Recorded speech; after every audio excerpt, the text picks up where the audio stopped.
Chris, ready? All right. Good evening, everybody. Welcome to the West Goshen Township Board of Supervisors meeting for Tuesday, June 21st, 2022. To start the meeting, will you please stand and join me in the Pledge of Allegiance? I pledge allegiance to the flag of the United States of America and to the republic for which it stands, one nation, under God, indivisible, with liberty and justice for all.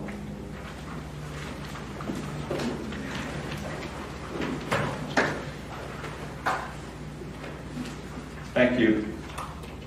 Please be aware this meeting is being live streamed on the Township YouTube channel, and also the meeting may be audio or video recorded by people present in the room.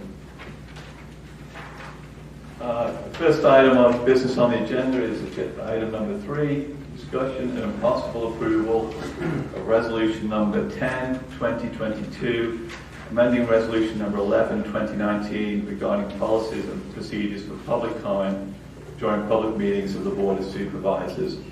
So at the last meeting, the board had moved the public comment to the beginning of the meeting agenda, where previously it had been at the end of the meeting agendas. And the board believes that that is a good practice and would like to adopt it so that people can come and bring up issues that are not on the agenda, raise concerns or comments or questions with the board, and not have to potentially sit through the whole meeting if they don't want to. So that's what the resolution is about. I'm just going to read the updated number for the resolution that it's amending. So it's section 2A. It reads as follows. Comments by members of the public on items which are not on the agenda. Residents and taxpayers of the township and visitors may make comments on items that are not on the agenda at the beginning of the board's meetings during a public comment portion of the agenda. The agenda will be available on the township website at least 48 hours prior to each regular and special meeting of the Board of Supervisors. The township manager or his or her designee shall have the authority to post agenda documents on the township's website at his or her discretion. So does the board have any questions or comments about the proposed resolution? I'd like a motion to adopt. Thank you, John. Thank you, Tina. Are there any questions or comments on the motion? Well, just the whole point of this is just to be a courtesy to our residents, so they have to sit through a 2 or 3 hour meeting to make a comment of interest. So this is just to accommodate, our folks. Are there any public comments on the motion? Doug? Maybe we can end also. Well, if you have issues you'd like to bring up, please bring them up during public comment. Obviously, it's an agenda item. We'll be discussing as we get to each item. So, in the interest of trying to make the meeting efficient, please bring up your comments when we have public comment. Are there any other questions, Margie? Yeah, just a quick question. I didn't read this earlier when I was reading over the information, but could you explain why the township manager has discretion over agenda items, documents that go on the website? I mean, it's hard to make comments on items oftentimes if you don't have the information. I'm not sure there's a legal requirement to have all the agenda materials posted 48 hours in advance. We try to do that. I don't think we failed to do it. And as far as I'm aware, there's also certain items that are going in the board packet that are not public record or not, shouldn't be available to the public. Personnel matters, the emergency communication policy. There's an item tonight involving infrastructure location. Okay, thank you. Okay. Any other public comments or questions? Okay, we're ready to take a vote. All in favor of passing resolution number 10, 2022, say aye. Aye. All opposed, say nay. The motion passes 5-0. Thank you. Next on the agenda is item number 4, public comment. So this is for items that are not going to be discussed as part of the meeting tonight. Doug?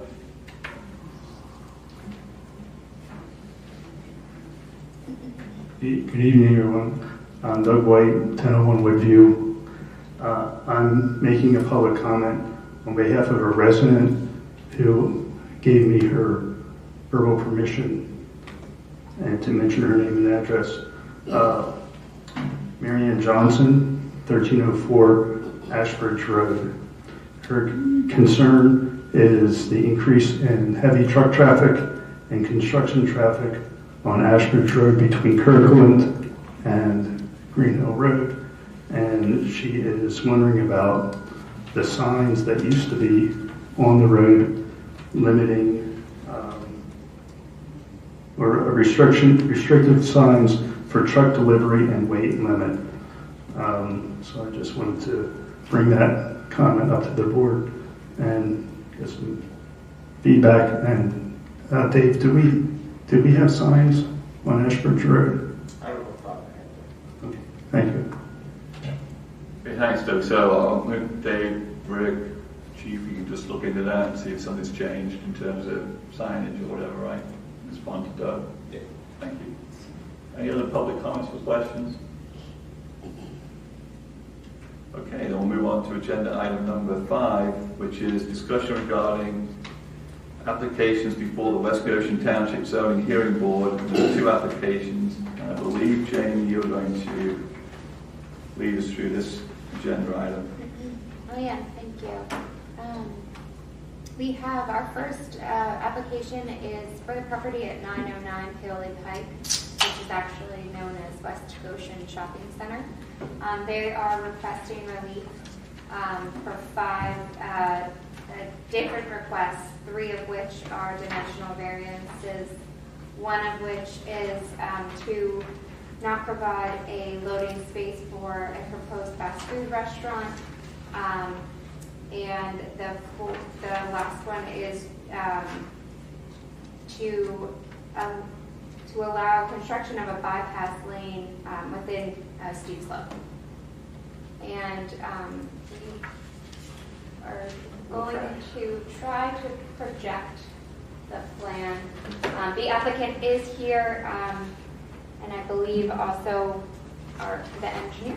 Yes, both are here if there are any questions. So behind this application is the proposal to redevelop West Goshen Shopping Center with a 6,750 square foot fast food restaurant,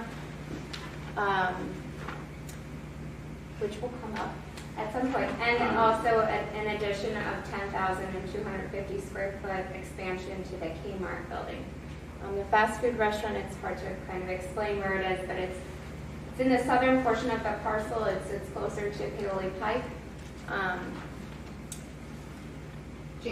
My Yes. computer's Yeah. like. You do? You have boards. They have boards. We're going to use those. That would be great. We just had a little problem with the technology on this one today.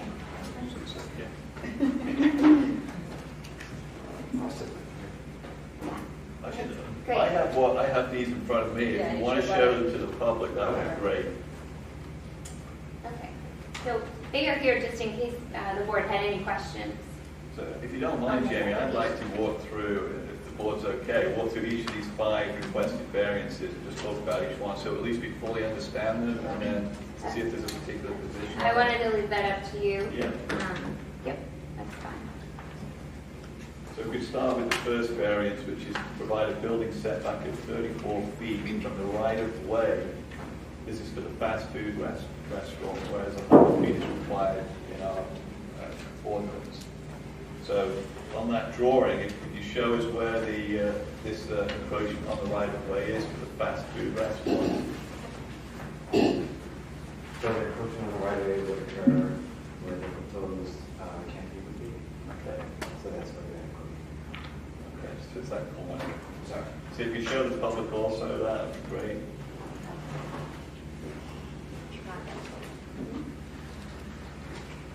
Just this corner right here, where the proposed canopy.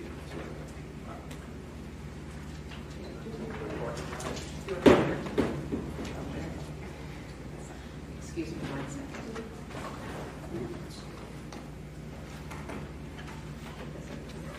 So Rick, staff, was there any concerns about this encroachment on that right-of-way? I don't know. You don't have any? No, we don't have any. Did you want to talk? There was a question. Is that the pavilion with the arm that was? Yes. Yes. Do you want to? So Discuss that. yeah, sure. Sure. So our team met with the township staff approximately a month and a half ago. And during that meeting, we were informed of the concern from the fire marshal that for the proposed drive-through lane, which is shown right there, that our clearance bars for the height, were concerned for access to that area. So, in speaking with the tenant, proposed tenant for the fast food restaurant, those clearance bars have the ability to swing 360 degrees. Just modify the design of the clearance bars so that they would be able to accommodate a fire truck. So they would only open, I mean, there'd be a manual kind of opening the bars. Correct, so they would be able to swing in an event of an emergency if an emergency vehicle needed to get into the proposed And bypass. who would be the ones to open it? Because I'm just thinking in an emergency situation, the fire truck needs to get there right away, and obviously when they're there, and depending on where the fire is that going to be a viable option to do that? We can coordinate with the tenant to determine whether or not that is, for instance, if the fire truck comes up and that will manually be able to be opened by them, or something that has to happen inside the facility. But I believe it would be able to happen, I'm not going to misspeak, but it may be able to happen just by the emergency vehicle, but we can confirm that with you. Yeah, I'd like to confirm that, I mean, and also get our fire feedback, fire professionals feedback on that too. That would be a concern. The fire truck is there and there's nobody to open up the access. And depending on where the point of the fire is too, if the fire is in that area of the building, then they may not be able to open it at all. I don't know, just some things Yeah, I'm thinking our about. fire marshal seems to be familiar with this and seemed comfortable with the proposal for this modification and design.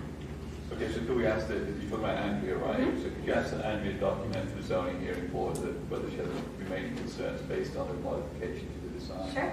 Thank you. And just so I understand, so what we're talking about here is, this is the building we're discussing. Has there been any consideration of moving that building back? Why could it not move further away to be able to comply with our ordinance? So having the building situated where it is currently allows us to maximize the proposed queuing for that fast food restaurant. It also allows for the internal drive lanes for the circulation for public use as well. What about parking? Is it needed? Will you encroach into required parking spaces that are allocated to other tenants to move back? With the proposed improvements, we are meeting the parking ordinance. No, but I'm saying if you push the building back further, would you be Correct, then we would be. reducing further parking? We would be further reducing parking, correct. Is that where the old photo bank used to be and the bank drive-through? There used to be a Yeah. bank taxi there. If you don't mind, can you just, is the board okay with that particular variance for the setback? If you don't mind, while we're still on the restaurant here, could you just describe this traffic flow for the ordering and then the pickup, and then how that traffic gets back out of the shopping center? Absolutely. So essentially, we are not proposing any improvements to the existing entrance points along Paoli Pike, but someone traveling along Paoli Pike, and I'll say westwardly, just looking at the plan, you'll be able to turn right here, or you'll be able to enter the light, enter the shopping center. But you would turn right, you would turn right into this new internal access lane, and then you would turn right into the queue for the drive-through. And this would be the point of order canopy, and then this would be the pickup canopy. Once you pick up, how do you exit? Then you would come out and you'd be able to either turn this way to come out, or you'd be able to go this way to come out. And So exit back. you have to turn left. You have to turn left to be able to get back up to Paoli Pike, correct? Correct. And your way out would be like it is now. You have to go around, come up to the light to get out. But if you wanted to go to the light, you'd be able to come through the Through the parking area. parking area and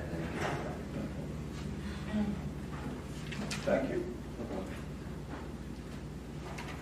Could we now talk about the other variance from the building setback? This is now the commercial space expansion. This time the building setback of 45 feet from the right of way versus a 100-foot requirement. So could you explain the setback on this first variance request for the commercial building now? Absolutely. The darker shaded portion of the building right here is existing, and there's an existing non-conformance now from the right of way. We would be increasing that with the building expansion and proposed canopy. And that location right there, that corner is where that occurs. You said canopies, is that a? Just a covered walkway. So that's a garden center, right? Yeah. Right now. So Will it be an enclosed building in the We're future? enclosing that portion of the adjacent to the building. Same footprint. Same thing, yes. So again, is there any concern from emergency access now that pinch point between the extension of the building and the edge of the property there? Is there a problem with emergency vehicle access at that point? So just to note, we are maintaining the existing drive lane there. We're not impacting that at all. You're not impacting the driveway? We're not. So what's that part of the building that's coming out? What is, it's where a canopy is now, is that what you said? Yes, okay. Okay, does the board have any questions about the encroachment on the right of way of the building extension?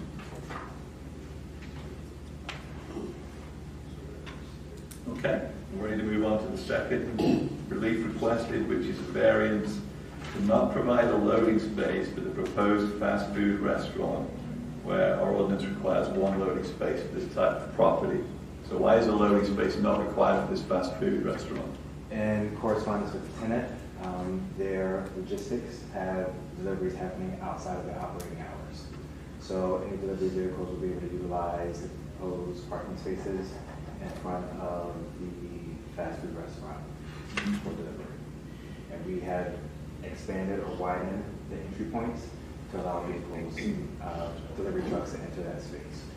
Can you be more specific about what hours you mean? Because one of the things that I would suggest to the board is that they ask the zoning hearing board impose a condition that memorializes what they're saying, but you might want to be more specific as to the timeframes when deliveries are or are not allowed. So when aren't they? So when are deliveries going to be permitted? So I'll let. Sure. Hi, good evening. I'm Carrie Mason, attorney with the law firm of Fox Rothschild. I represent the owner and applicant. I've been in communications with the tenants to try to solidify their exact delivery hours. I have not yet received a response from them, but we would have that in advance or at the zoning hearing on Monday evening. But I have alerted them to the ordinance requirements and have advised them that they do need to provide deliveries within the time frame that is permitted under the ordinance. So we are aware of those limitations. So just so I'm clear, you're saying that deliveries will occur during what is currently allowed in our ordinance, because at some of those hours the restaurant will actually be closed, which would permit that. Yes, and that's what we're confirming with the tenant. Okay. Board, do you have any other questions on this one? I agree with Kristen that we should be asking this to be, what did you say? Proposed. We would ask the zoning hearing board if they were inclined to grant that variance, that be a condition that is imposed by the ZHB, therefore would run with the land in that particular use. And where will we memorialize that? In the decision, it'd be in the zoning hearing board decision, and it would also show up on the land development plan. Okay. Does the board agree with that suggestion? Yes. It's going to be tough to figure out what the exact condition is going to read until we know the hours, so maybe we can coordinate that with Carrie on Monday. Okay. Because again, we have to be mindful of what the ordinance allows as well. Very good. Moving on to relief requested number 3. This is for a setback of 90 feet for the outdoor dining area of the fast food restaurant, where 100 feet is currently required in our ordinance. So could you show us where that is on the drawing? Yes, the outdoor dining would be located planned west of the fast food restaurant, right where the pointer is at the moment. Mm-hmm. So the 90-foot occurs right there.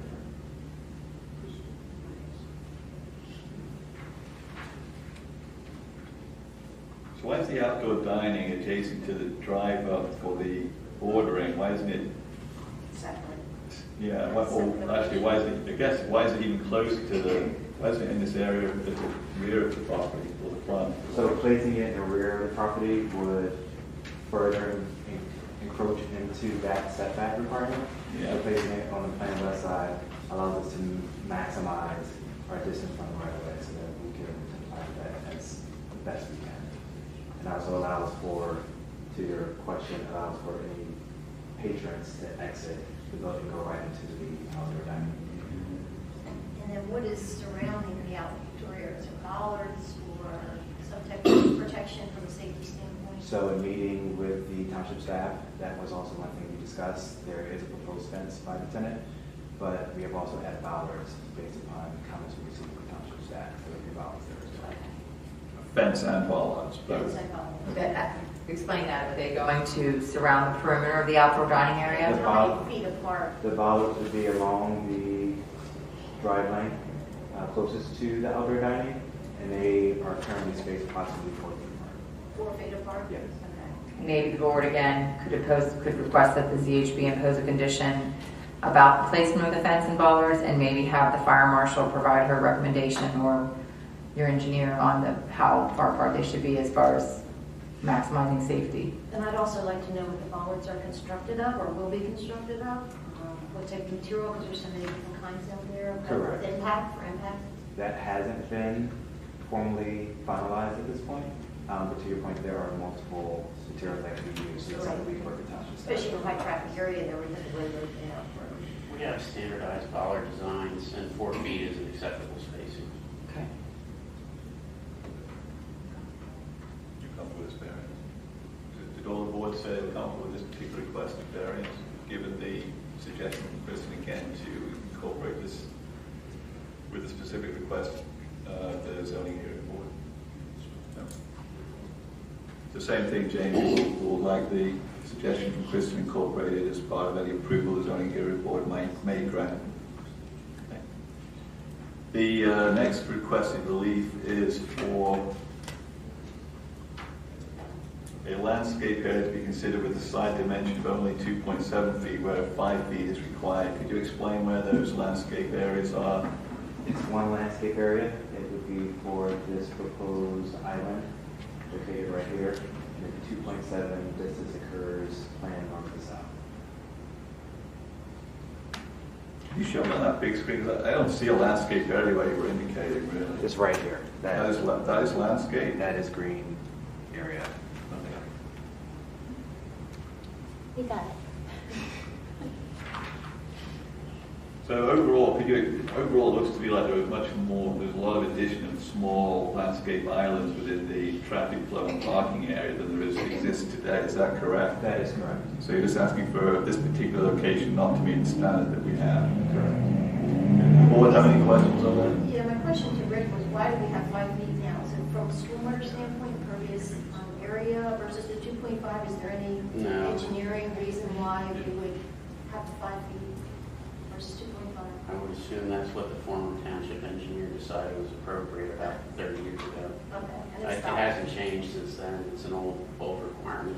And Okay. we do obviously want landscaping in the islands. Right. If we were to redesign that now, we'd probably do it for rain gardens and stormwater infiltration. But this in general does meet the requirements except for that one section. Okay. Are you okay with the 2.5 versus 5? Yes. Okay. Thank you. I mean, is there any, a 5 foot wide landscape area gives, when you're driving a vehicle, you notice that a lot more than a 2 foot gap, a 2 foot kind of space, right? Is there any particular issue with how that, by only having 2.7 feet there, is there any issue with safety relative to those parking spots or anything else by reducing the size of those islands?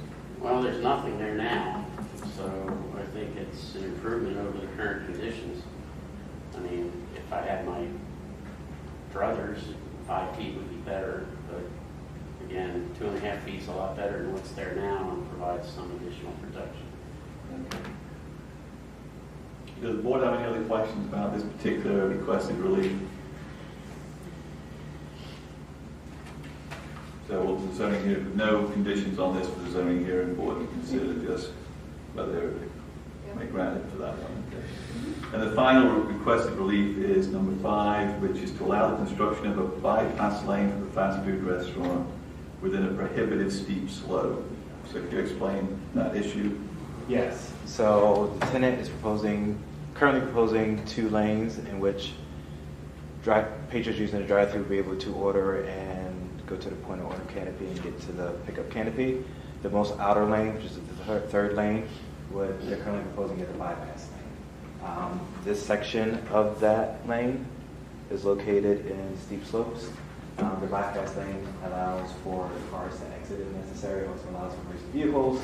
So that's why we're asking for that special exception for that section of the ordinance. So it's not like local order pickup or anything like that, it's just for if you want to exit and you don't want to wait in line? Currently, it's proposed as a bypass lane. Is it a variance or special exception? The application says variance. I believe it's a variance. Variance. Correct. We thought it was a special exception, but I believe when the zoning officer had an opportunity to review it, we came back with a variance in terms of allowing it within the steep slope area. Okay, I just didn't know. Yes. Yeah. So my mistake. Okay. Yeah. Make sure it's there. So would that be cutting into the land bridge of that off-ramp? No, it would not. This is the PennDOT, current PennDOT parking. Oh, okay, the parking lot. Yes. So the slip ramp from Route 202 is right there. The detailed design notes on this area says, provide a retaining wall with a fence for protection located on top of the wall. Easement is necessary to construct. The maximum height is 4 feet. So Rick, are you okay with that as a design solution? And it sounds okay. I need to see the details, but the purpose of prohibiting construction within the steep slopes is to provide stability for the earth.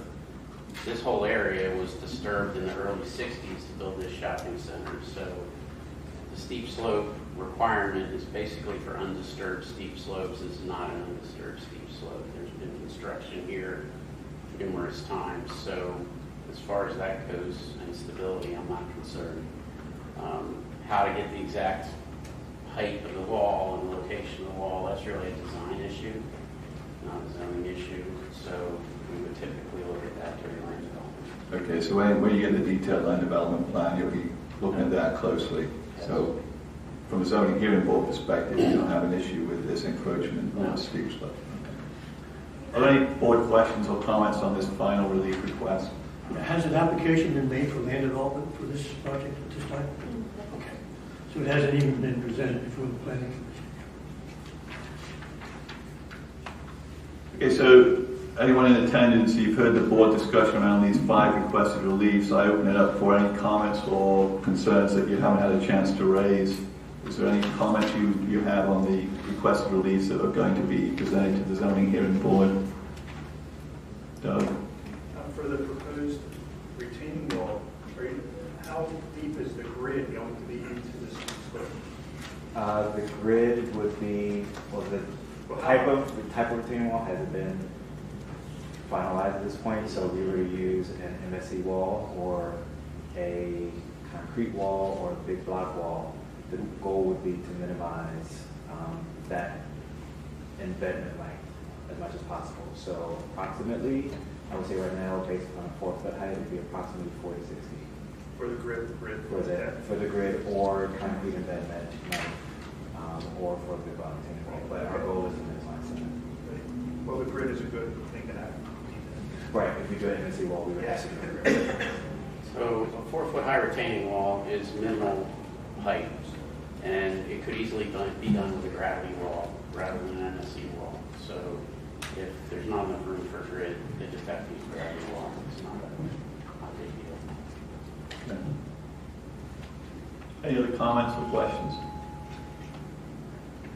Very good. So we reviewed the relief requests, and we have 2 or 3 specific requests for the zoning hearing board. Kristen, would you want to repeat them? recap them? Jamie, can you just remind me, what is the breakaway? Is it over top of the drive-through lanes? What do you call that? They can't. The clearance bar? Clearance bar. So the clearance bar is what's breaking away, right? Yeah. Okay.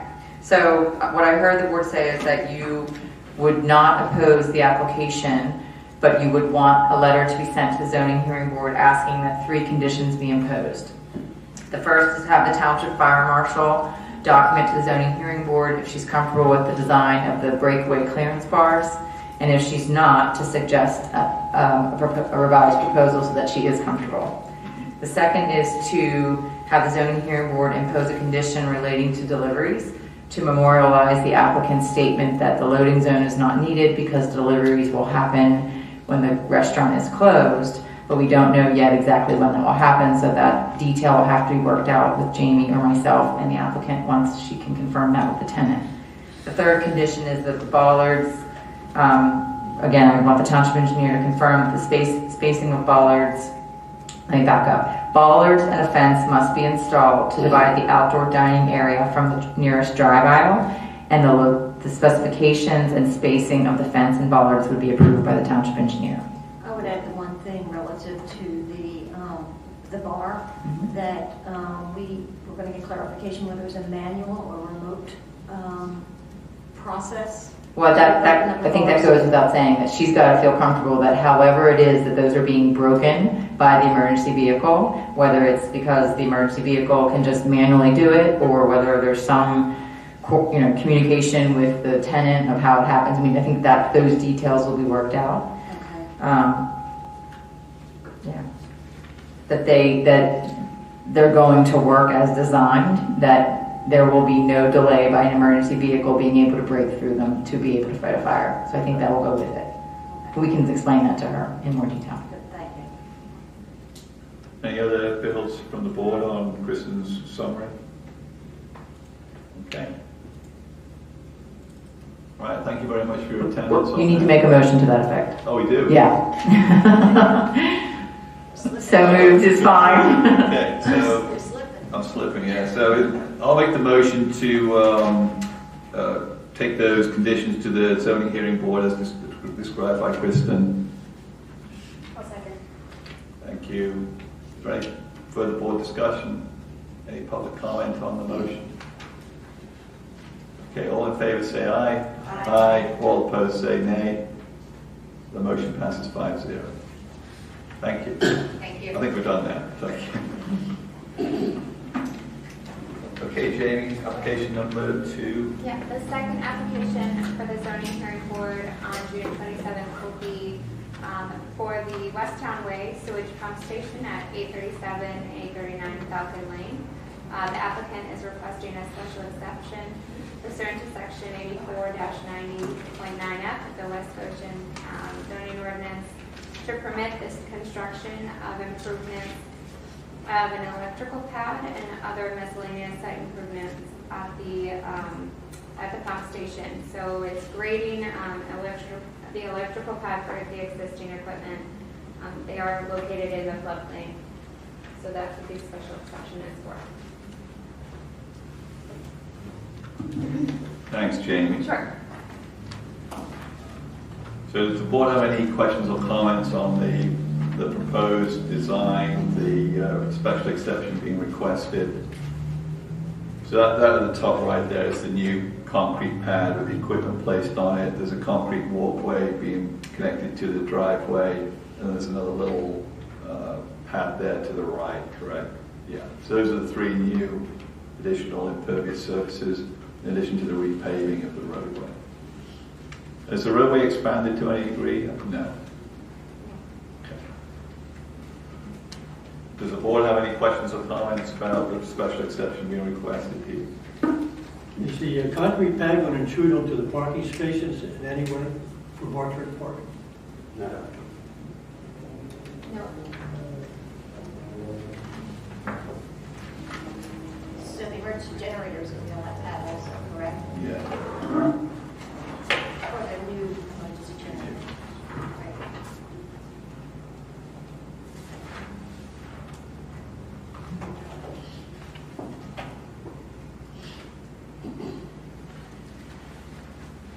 So they're adding impervious surface. Are they going to add, I know they're removing some shrubs and trees, are they going to add any additional shrubs and trees around? Let's not contemplate anything. There has been a couple of issues here. First of all, Bartlett Park has that whole issue with stream bank erosion, which we've talked about as potentially a project down the road. But we didn't want to embark on anything there till this whole project upgrade, the construction phase was over. In addition, we've had a couple of neighbors whose sightline includes the current pump station request some aesthetic improvements, so landscaping type improvements. So I do think that down the road we should look at what additional landscaping improvements could be done around the pump station. I don't think it's for tonight, obviously, but it's something I think the board should consider in terms of, once this is completed, are there some things we could do that mitigate any aesthetic concerns from people who have a view of this area, and or to Ash's point, just maybe help improve some of the drainage concerns that we might have. Although, as we well know, it needs a big project relative to the stream bank erosion to have a meaningful impact on what currently is happening. Yeah, as you recall, Sean, we already have a proposal for stream restoration, which is about $150,000. The sewer authority that we fund. So again, I'd like to take a look at that. It's well needed for the erosion there. At some point, since we already have a proposal. Yeah. So that would be a sewer authority project? No. Not necessarily. So you got the estimate. We did the proposal, because we were working with West Town on costs. Would that be a restricted parks project? It could be. It could be, should be a part. I would look at it more as part of our overall stormwater improvement plan. Yeah, more so. And well needed, because the erosion's really bad there Yeah. at the park. So I think it's something I'd like to look at, or have to look at. Yeah, I've had a couple of inquiries from residents in that area who'd like to upgrade the park too, and not a basketball court, things of that nature. Yeah, we already talked about that.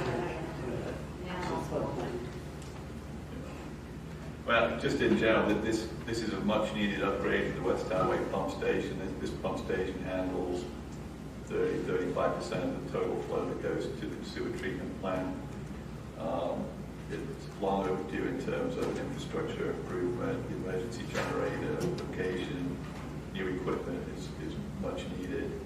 And we always had we did have electrical failure here to this pump station, not related to the generator, but to do the conduit, the power feeding the station was compromised. And so, we fully support this big project that we have our industry partners involved with to execute the project.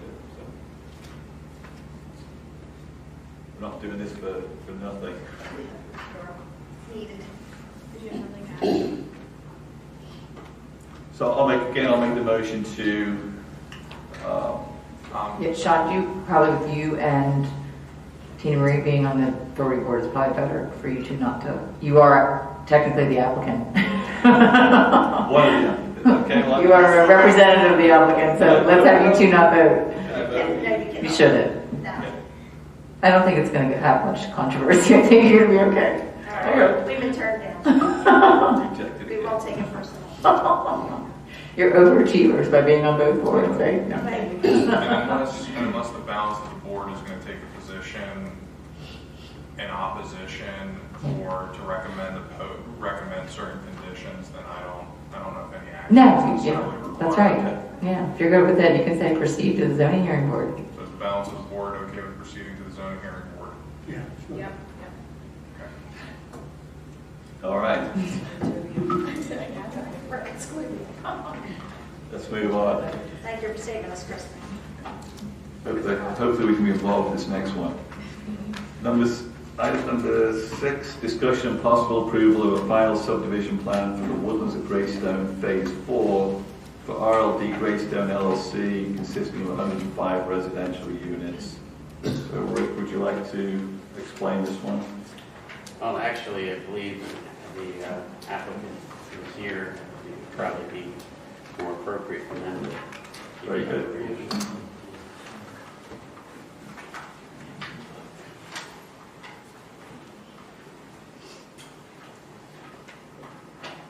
Good evening, board members. Luke Colagreco here on behalf of the applicant. Ray Grahowski is also with me. Ray, if you want to go over to the screen and just describe for the board where Phase 4 is. I'll remind the board, obviously, you know where Greystone is. The subdivision was approved, the land development plan was approved many, many years ago, and it's been, various phases have been recorded over time. We didn't record all of the phases at the same time. So now we're here tonight with Phase 4, which is 105 units. It's been reviewed by the Planning Commission, recommended for approval. We got a clean review letter from Rick, and Ray, why don't you just identify where Phase 4 actually is? It's all over the place. It's all over the place, yes. There are 41 55 and over lots in this area. There are 9 larger single-family lots in this area. There are 27 smaller single-family lots in this area, and there's 28 twin-style homes down in this area, for a total of 105. So the lot configuration really hasn't changed since the approved land development plan. Again, this is just allowing us to go forward with recordation and of the Phase 4 plans. Financial security, I think, for this phase, I don't have it in front of me, but I think it was well in excess, it was in excess of 7 figures, I believe. That's been posted. The financial security agreement's been executed, as has the land development agreement. So we can answer any questions that the board might have regarding the Phase 4. Yeah, just going to make a clarification though. This matter did come before the planning commission last week, but there wasn't a quorum present. So they weren't in a position to be able to make a recommendation. So for the record, just going to make that clear. Thank you. Yes, I wasn't here for that, but I was told that the members that were in attendance voiced their support, but there was not a quorum from the planning commission. Could you explain to me, there's 2 different numbers here versus lot versus units. There's a proposed 589 lot residential subdivision, but then there's 105 residential units. So what's the difference between those 2? The 589 units are the total number of residential units in the overall Greystone project. The 105 is the total number of units in this phase of the project. Okay. But unit is the same as dwelling. Oh, okay. Unit is dwelling. Just different terminology. Yeah, Okay, different just so I can clarify that. Okay, thank you. Yeah, because there's different types of units. There's single-family detached, there's twins that are attached. Right. There's different sizes of families. So, but unit is a term that's used in their declaration of covenants for the homeowner association. Okay. That's the word that's typically used. That's a good description right there on the screen of what's been built to date in the first, 3 phases, and now what the 4th phase consists of. After this, I think, Ray, you identified there'll probably be 2 more phases before. I believe there'll be a total of 6 phases. This is phase 4 of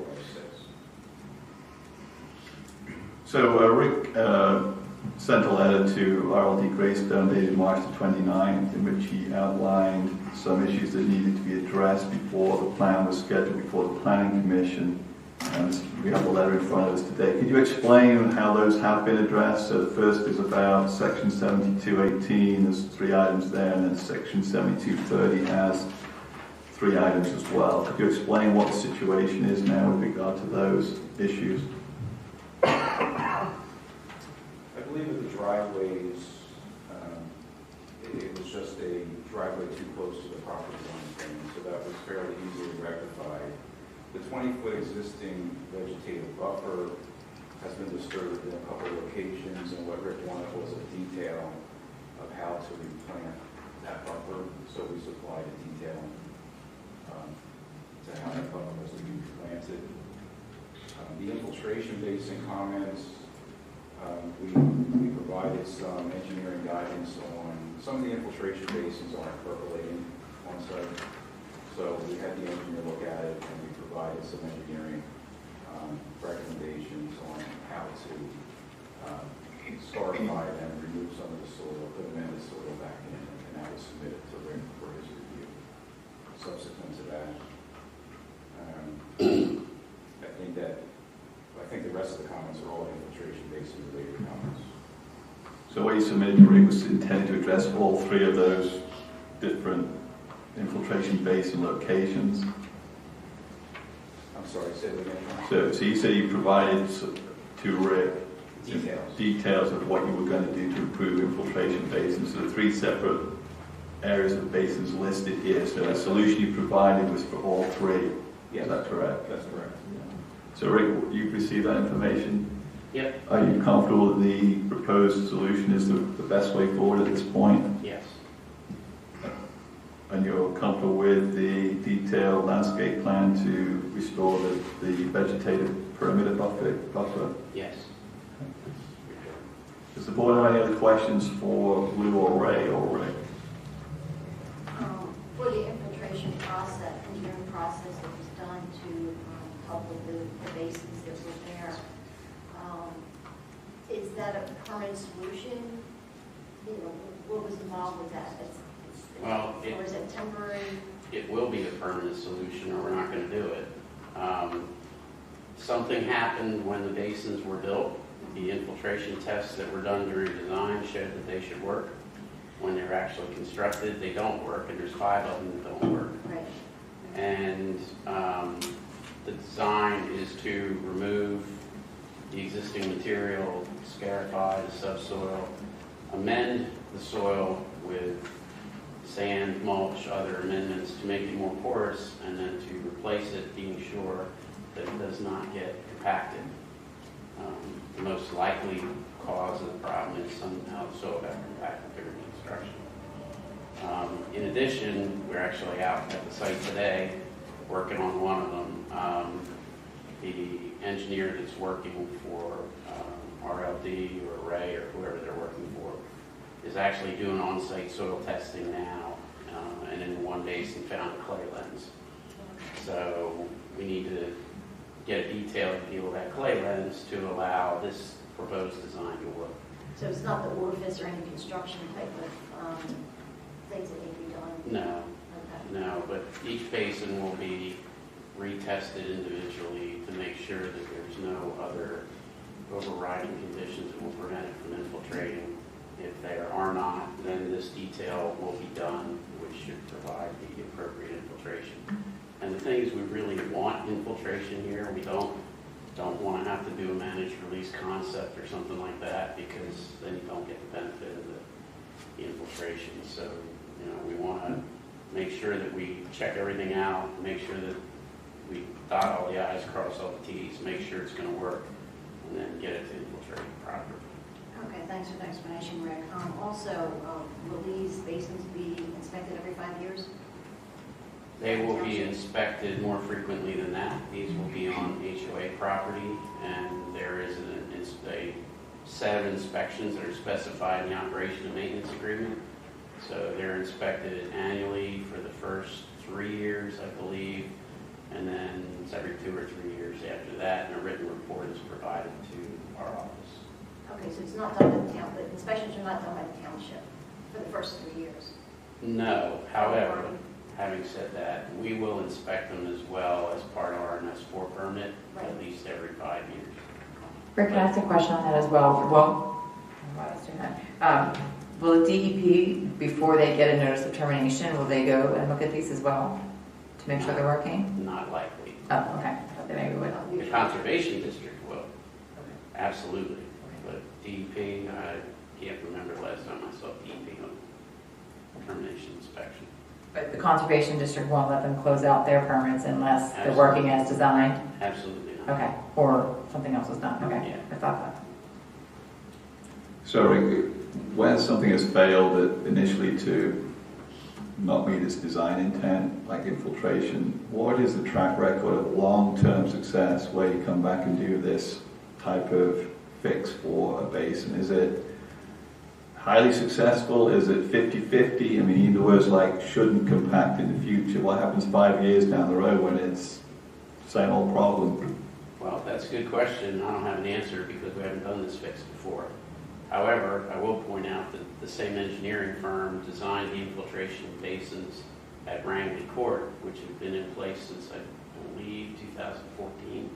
It's out at that time, and they're working perfectly. In fact, they work remarkably well. I was skeptical when I reviewed the design for 100% infiltration, but... No, but did those particular basins need the remediation, retrofit, scouring that you've just described, or were they from day one effective? They worked from day one. And they're inspected every so often also, as a typical? Yeah, they've been inspected yearly since they were put in, and like I say, every 2 or 3 years, I have probably 6 inspection reports for that development by a professional engineer who inspected them, and we've inspected them too. We've been out there a lot. And here's the thing, if this doesn't work, then they gotta fix it. Right. So And it's a yearly inspection. if everything is exhausted and nothing works, which quite frankly I don't think is gonna happen, The worst case would be that it gets turned into an MRC basin, manager use concept basin, which is still approved by DEP, is still approved by the Conservation District, but it would require a major amendment to their NPDES permit. So I don't think they want to do that. We don't particularly want to do that. But if push comes to shove and nothing else works, that can be done and will provide an acceptable solution to the problem. Would that impact our MS4 permit? I'm sorry, If please? that scenario occurred, would that impact our MS4 permits? No, not in any way. Okay. It would affect their NPDES permit, but they just have to do a major amendment to it. What was the timeline for performing this rehabilitation of the basins? Is that? It's already started. It's already started. All the basins that you listed on this memo? We're doing one at a time. One at a time. The first basin was started 3 days ago, I believe. Yeah, about 3 days ago. And we started working on the second one actually today too. So by the time we get to a phase 5 or 6, we'd like to have some good indications to whether this has been an effective solution. Right. Is that right? And if it doesn't work, then there will be a revised plan for phase 5 or 6. Yeah. We've been trying to do that along the whole process. Anytime we find something that isn't working or didn't address a particular issue, we get it in the plans for the next phase and then get it recorded. Okay. Ray, can you give us an idea of when you anticipate phase 5 will be ready and phase 6 also? Phase 5 probably would break ground in the fall. It seems like we're on a start earthwork in the fall, pave it May, June. Phase 6 a year after that. Fall, and then pave it May, It'll be June. fall into 2023 then, For phase 5. for phase 6. Sorry, fall of 2023 to start phase 6, right? Fall of 2020, spring of 2024 to pave phase 6. How is work progressing on the open space areas, the 162 acres that are meant to be dedicated to the township? Where are we at as far as that's concerned? And when do you anticipate that space will be ready for dedication to the township? I think we'll have all the trails completed September, in the September timeframe. We've had 7 bridges to work on in the open space. 3 of them were new bridges, 4 of them were refurbished bridges. We have 2 of those bridges left. The dam is completed. That's going to be dedicated to the township. The access road, which is in the open space that goes to North Hills, to South Penn Drive, that's completed. There's 4 parking lots that get dedicated to the township. They're completed except for their top coat, which is simple to do, relatively speaking. But those 4 parking lots are for outside residents to come in to park in the township open space. So we're working on the trails now at this time. The last 2 bridges should be done in the next 30 to 45 days. The bridges are impactful because it prevents equipment from going back and forth over them. They're scattered all throughout the open space. So we're tackling the hard stuff first. There's some walls. The mansion driveway itself, the road is in the township open space. So this spring we spent some time trying to get the mansion driveway off of the township open space. There's some 3 tricky walls, curved walls that had to be built, and working around the mansion's wedding schedule and everything was a little difficult, but we did get that work completed. So we've kind of been tackling the tough things first and leaving the stoning the trails kind of last, but we should be done September. Trail work, be ready for dedication. Rick, do you agree with Ray's assessment of progress and what remains in the likely timeline?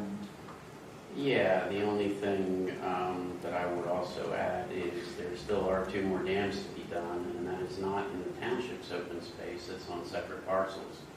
It is directly adjacent to the open space, and would be good to have done in somewhat proximity of the rest of the open space because those dams are in pretty bad shape. So Ray, what's your response to that? Those 2 remaining dams, we've had some problems with contractors, right? Since COVID, the contractor that was under contract for the dams decided he couldn't work under his current contract. So it's been hard to find replacement contractors. I have 2 replacement contractors lined up. Probably make a decision next week on one of those 2 contractors. I'll probably get started with submittals in the next 30 days. and work on those 2 dams through the end of the summer. The idea to get them done before this winter hits. I don't want to go into winter with those 2 dams left. Okay. Just going back to the buffer that's been disturbed and needs restoration, are we concerned that continuing construction is just going to further exacerbate problems with destruction of the intended buffer? Are we going to have to keep coming back with a revised plan to fix it, or have you put some controls in place to prevent these buffers being damaged as they have been to date? The buffer along the Caswallon property line wasn't damaged by our contractors. It was damaged by the homeowners that moved in, that bought the houses after the fact. So there's 4 properties that they went into the buffer, cleared out the thorns and sticker bushes and planted grass. So, you know, the next phase that's being built now, it is all construction fenced off the buffer. It hasn't been disturbed. I walked it again in the last 3 days. I walked it. It still is there. The trick is, you know, the homeowners, that's their property. They think it's their property, right? So that buffer is an easement on their property. So it's going to have to be an education with the home builder and the homeowner that they can't do that. It's our intention to have the HOA management company contact those 4 people with the detail that Rick approved, indicating that they need to restore that 20-foot back of their property to what the detail says, right? Okay. So, I mean, that's the primary issue. There's one small area that was disturbed on the other area of the site that we're going to take care of, but I don't see that happening again over there because the lots don't go back that far. Ray, is there anything that you can do in terms of before those lots get sold to have a more, you know, I don't know if it's in the agreement of sale. I mean, obviously, you know, they're buying subject to what's on the recorded plan, but nobody gets the copy of the recorded plan. If they do, they can't read it. So I don't know if there's some more proactive measure. And I know that the developer's not selling the home, but if you can coordinate that in some manner, we can probably prevent new residents of the township being upset that they've spent money and now have to go spend more money. So. Now I can talk to NV Homes about some sort of disclosure. Quite frankly, the replacement detail is going to look a lot better than what was originally there. And in hindsight, it probably would have destroyed that scrubby stuff and put something in nice like this. So I don't see it being a major, it is a major issue that gets fixed. But I think the fix is going to be a whole lot nicer than the original, to the point that you may have some issues with people wanting the fix. But the fix is being paid for with the new lot owners, not the developer, right? Only on 4 lots. I believe it's just the 4 lots. That's right, just the 4 lots. Yeah. So wait, there's only 4 lots that need restoration, or there are more lots that have been damaged by who? 4 lots that Ray's talking about that were damaged by the property owners. However they get them fixed, I don't care, as long as they're fixed. All the other areas are going to be handled by not the property owners. That's right, we'll handle the other areas. Okay. But have they been damaged or not, is my question. If they've not been damaged, you said earlier that the damage has been done by the property owners. So is there damage to this buffer that wasn't done by property owners that you have to restore?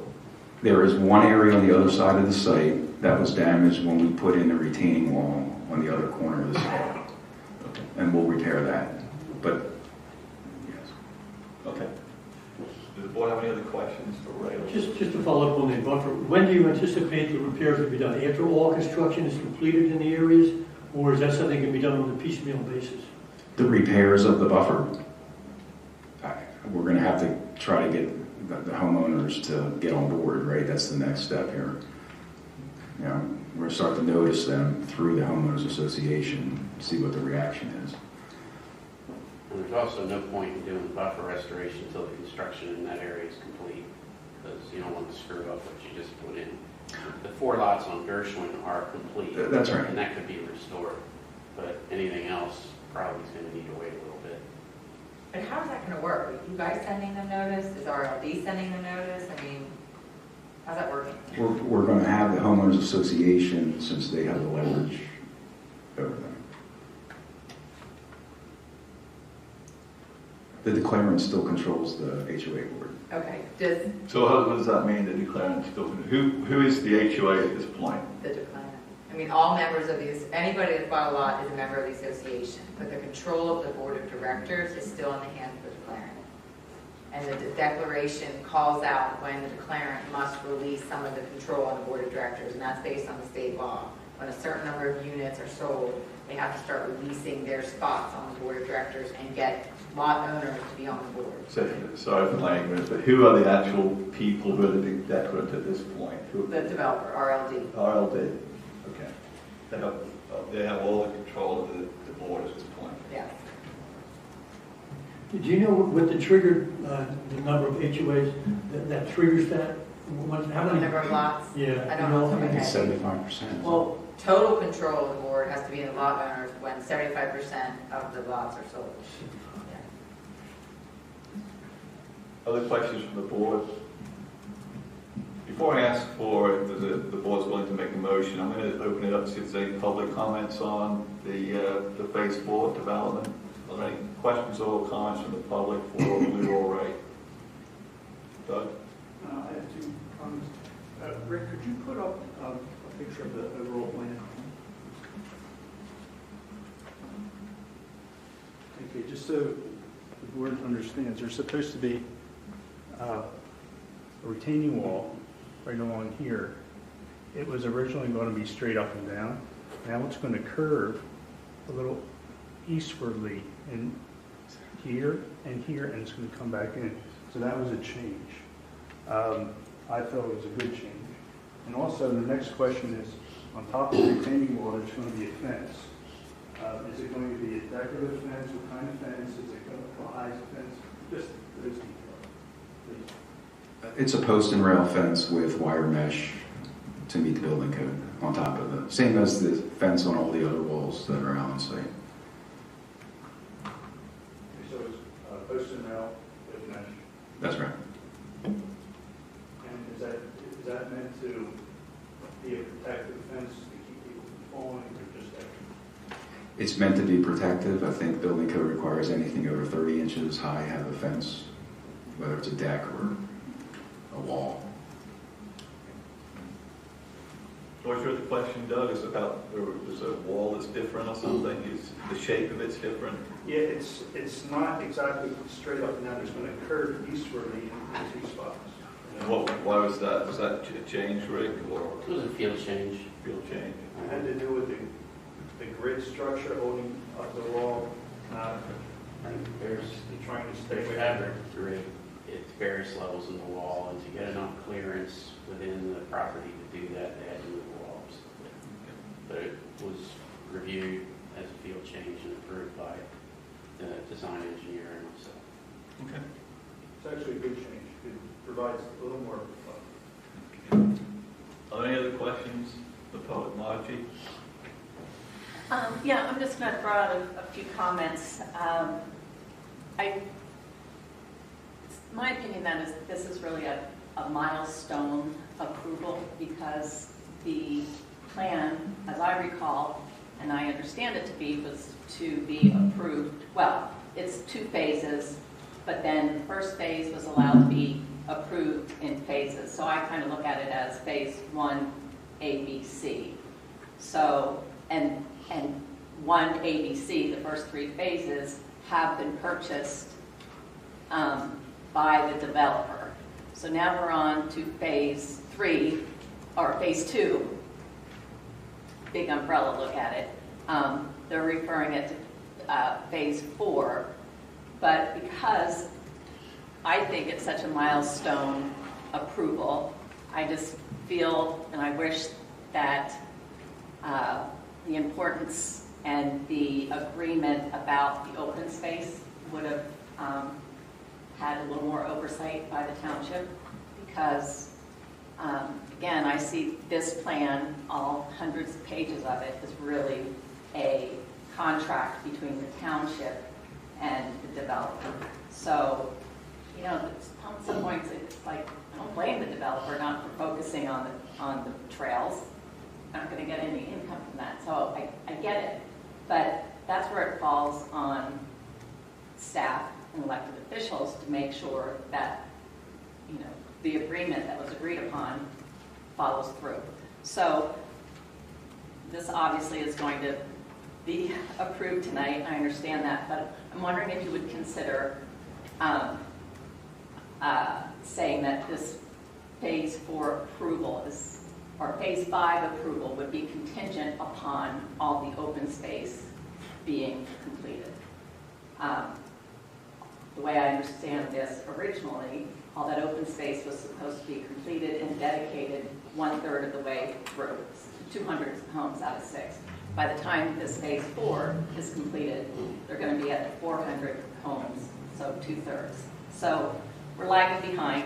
I'm satisfied with the developers' representatives talking about the timeline, and hopefully hopefully they fulfill that.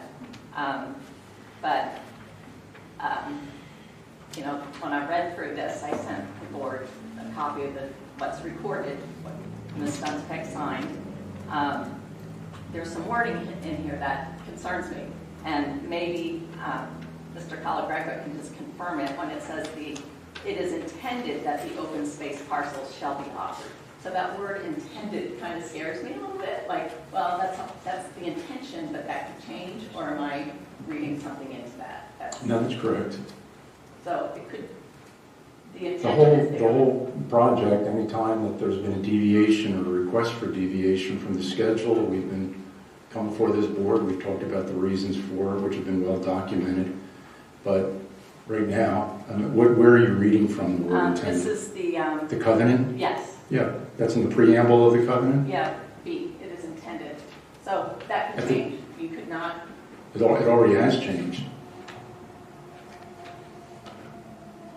That's why you use those words, because before a project of this size is launched, if everybody in the room at that time had a crystal ball, if we had a crystal ball, if we knew COVID, if we knew supply chain, if we knew labor shortages, if we knew all the things that the world didn't know, if we knew them then, we probably could have come up with a harder and fast or more fast schedule. I'm using the wrong words, but project of 550, 560 units, you do the best you can. And I think we've done pretty good with our benchmarks, with our guidelines. But also, Margie, just understand, the board understands as well, this declaration isn't really the most important document. The conditional use approvals and the final land development approvals are the ones that absolutely positively obligate the developer to offer for dedication the 162 acres. It's up to the board whether they ever want to accept that offer. But this declaration doesn't supersede or replace anything as far as the land development and the zoning approvals in place. That absolutely positively, I can guarantee you, required the developer to offer for dedication the open space land that was so critical to the board approving this plan. So the timing has changed for sure. And as Mr. Calagreco said, he sent a letter of April 13th in and it is because of staff being concerned about the progress and things being done within the open space, and us reaching out and saying, hey there's certain time frames that were built into these approvals, where are you with this? And that's why he wrote his letter of April 13th, which was discussed in fact by the board on May 4th and ultimately approved. And we do regularly check in. I mean, Chris and Rick and I routinely go back to this and make sure they're staying on top of that. To your point, they're not making money on building the trails. They're making money on selling the lots. We want to make sure that they're focused on this. And I think Rick is comfortable, and that's what Mr. Hellman asked in the question. Are you comfortable with the progress they're making?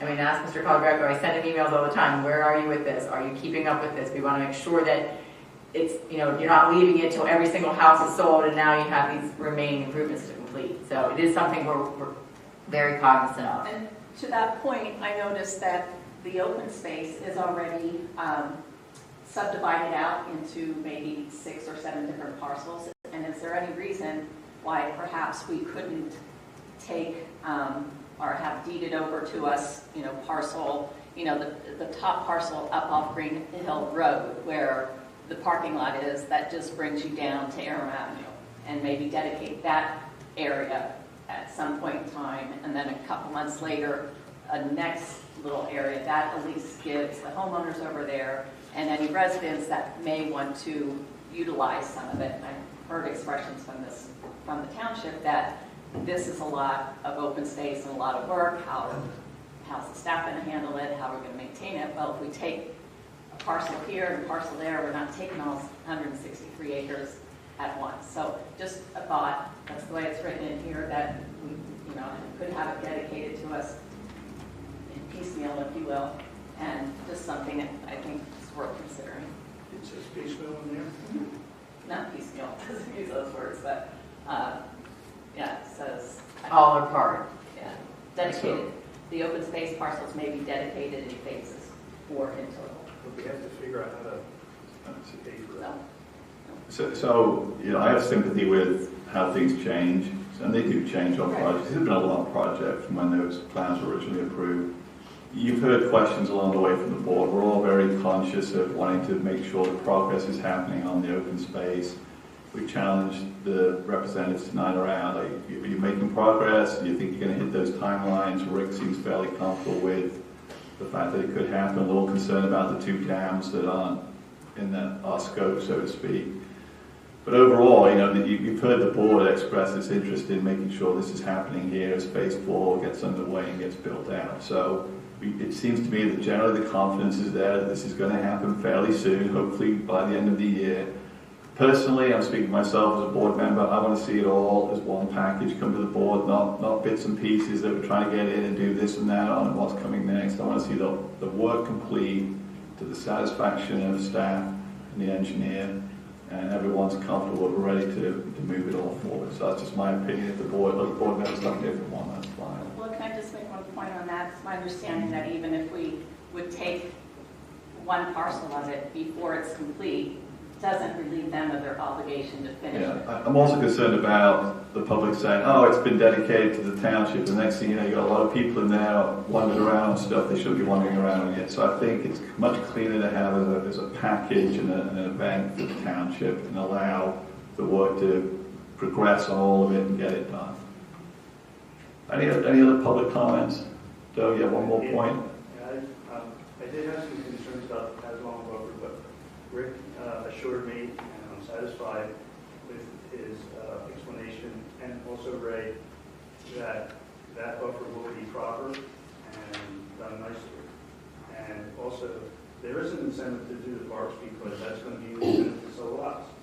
So there is an incentive to improve the trust. Yeah, that is one of the comments. I know we can end the discussion, Sean, at your discretion, but there is an impetus, believe me, as much as the township wants the open space done and dedicated, the people that have started populating Greystone are making their voices heard.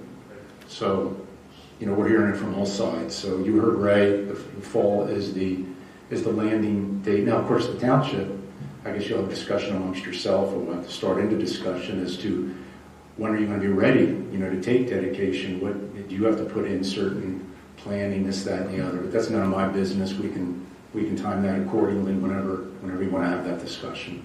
Okay. Thanks, Luke. Yep. Any final comments or questions? So I'm ready to entertain a motion to. Is someone willing to make the motion to approve the final subdivision plan for the Woodlands of Greystone Phase 4? So moved. Thank you, Robin. Second. Thank you, John. Are there any final board comments or questions? Any final public comments or questions on the motion? We're ready to take a vote. All in favor say aye. Aye. All opposed say nay. Motion passes 5-0. Excellent. Thank you very much.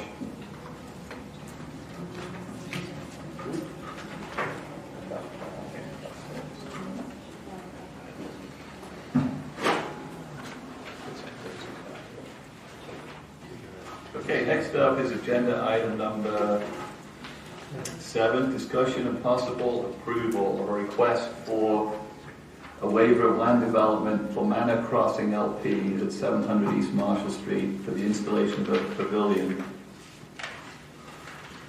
And is this Rick or Jen? Rick? Okay, this is the location of the pavilion. Manor Crossing is an apartment complex. They came in for a building permit, and when we evaluated it, since it is a roofed pavilion, it unfortunately falls under land development requirements. It is 18 by 24. it's pretty small. Is it the size that makes it land development, or is No, it it's the roof that makes structure? it land development. If it didn't have a roof, they wouldn't need it. But in looking at it and the scope of the project, it seemed like it was a good candidate for a waiver. It can be done with a grading permit pretty simply because of the additional impervious surface.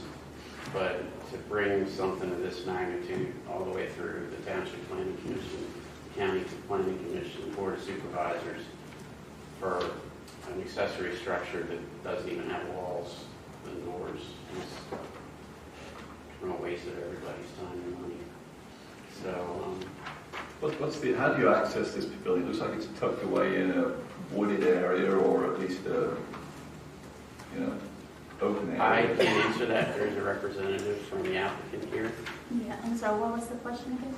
So how do the residents here access actually to the pavilion? How do you get there from the parking area?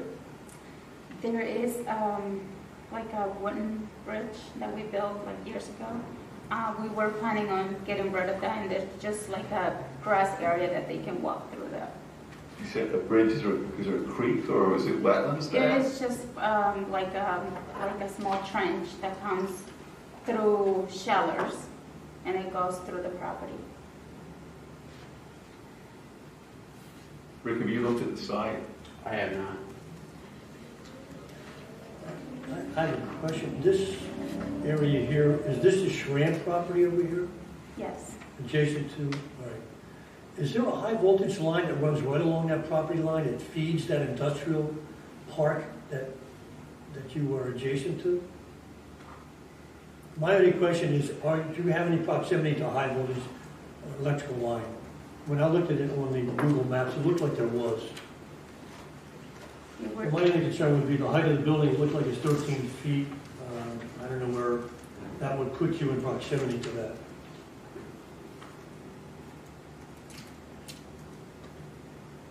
You're talking about actual electrical wires, Yeah.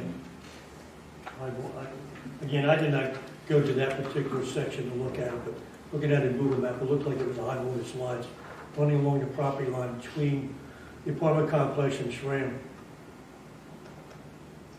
Yeah, there is a fence that runs. Is that something that would be looked at when they do the permit? No. Well, is this the one sheet, is this in the packet, is that the overhead line you're talking about? And then the fence, is that a barbed wire fence? The one picture we had here, Yeah, if you look at this, it does say overhead. See that? It looks like there's a fence. Yeah, there's a fence. It looks like the fence is between the pavilion and the overhead line. Do we even know if that fence exists? It just seems to be sketched in here. It's different than the other markings. Is the fence there now? There is, yes. Kind of shows you where the conduit is on there, to the east of the property. I guess we're not going to get more information than we have now. So the question really is, do we want to continue to discuss this and approve it tonight, or would we like our engineering staff to visit the site and just confirm what's there? And Yeah, I think we need more information, and I think our engineer needs to see the site. I'm This plate. comfortable with, as is. yeah. I'm sorry, but was that? I'm actually comfortable with this being as is. I don't think we have to send it. I agree. Is it just, you're not talking about constructing any kind of concrete walkway or anything else out to this pavilion, right? There's already like a Is this a trail? grass area, yeah, that the tenants and the parking lot is right there. You can see the lines, and then you can see where it says edge, the edge of the pavement. It's right where we're planning to have like a path area for the tenants to go there. It's just like another area. And we were just thinking, because of such a small project for our tenants, there's no money, we're not going to make any money out of this, but it's just to give the tenants some kind of, other space. Yeah. Rick, in terms of this grading permit, what kind of requirements do you have with that process? The only reason it would require grading permit is for stormwater. There's not going to be any significant grading there. Yeah. You're going to put in some column foundations for the corner center posts, but it will be impervious surface due to the roof, and I believe there's also a floor there, so basically, we're only just going to look at it for stormwater management. And like I said, we will go through all the permits. We're planning on putting some lights, some cameras. And then, I mean, originally the project was like $22,000. Right now we're up to $35,000. So if we go through land development and all this stuff, it's going to end up being a lot. I'm definitely very sympathetic to not having to do land development. Do we have enough information about the extent of what is actually happening? I think we're there. I guess I'm getting more comfortable with it. So what about this overhead line? Do you think that's, are you familiar with how close this overhead line is to the proposed structure? I mean, Well, something you have to take a look at. How high is the fence? how high? How high, yeah? The fence between the proposed pavilion and the overhead line? I am not sure.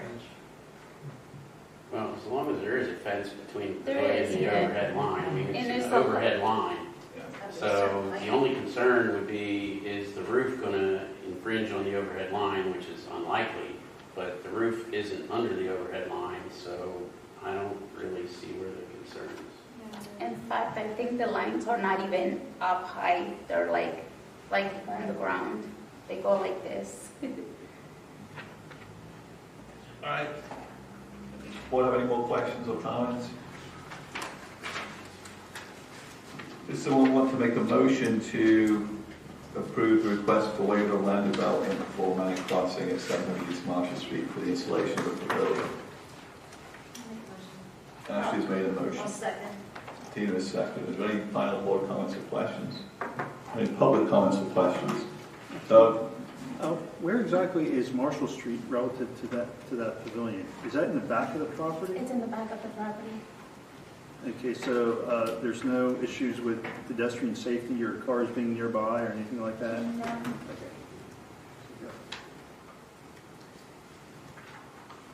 Any other questions from the public? Okay, ready to take a vote. All in favor of the motion, say aye. Aye. All opposed, say nay. Motion passes 5-0. Thank you. Okay, next on the agenda is item number 8, continued discussion and possible approval of a proposal from Carroll Engineering for improvements to the West Goshen Community Park. Chris. Mr. Chairman, at the last meeting, the board reviewed information that was prepared by Carroll Engineering regarding improvements to West Goshen Community Park. These included splash pad installation, basketball court reconstruction, the family bathroom addition, and drainage modifications around the tennis court. The board at the time requested a revised proposal, consideration to outline a cost breakdown for survey and bidding services as separate work products from design and permitting, and the revised proposal has been attached for the board's review. We also discussed investigating alternate material for the splash pad. I have not had a chance to do that, but that is something that is being undertaken. So as you can see, under each item, they've separated out survey and design work and bidding services from each respective project. So the design total shown on this revised proposal of $37,300 is what we requested because we said we weren't quite ready to do design and permitting for the splash pad yet because we wanted to investigate potential different design or alternatives, and until that was settled, we don't want to proceed with detailed design. So in addition to this $37,300, to be grant ready, to be ready to submit the grants, we would have to come back once we've settled on the final design of the splash pad and the materials. We would have to, there'd be a further $17,300 to get to that point of the design complete for grant submission. Is that correct? That is correct. Does the board have any questions or comments on the revised information? Well, I have a question. I guess we budgeted $73,350, and the total cost, including everything, is $1,027,744. So we do have a deficit of $294,394. I'm assuming grants will cover that.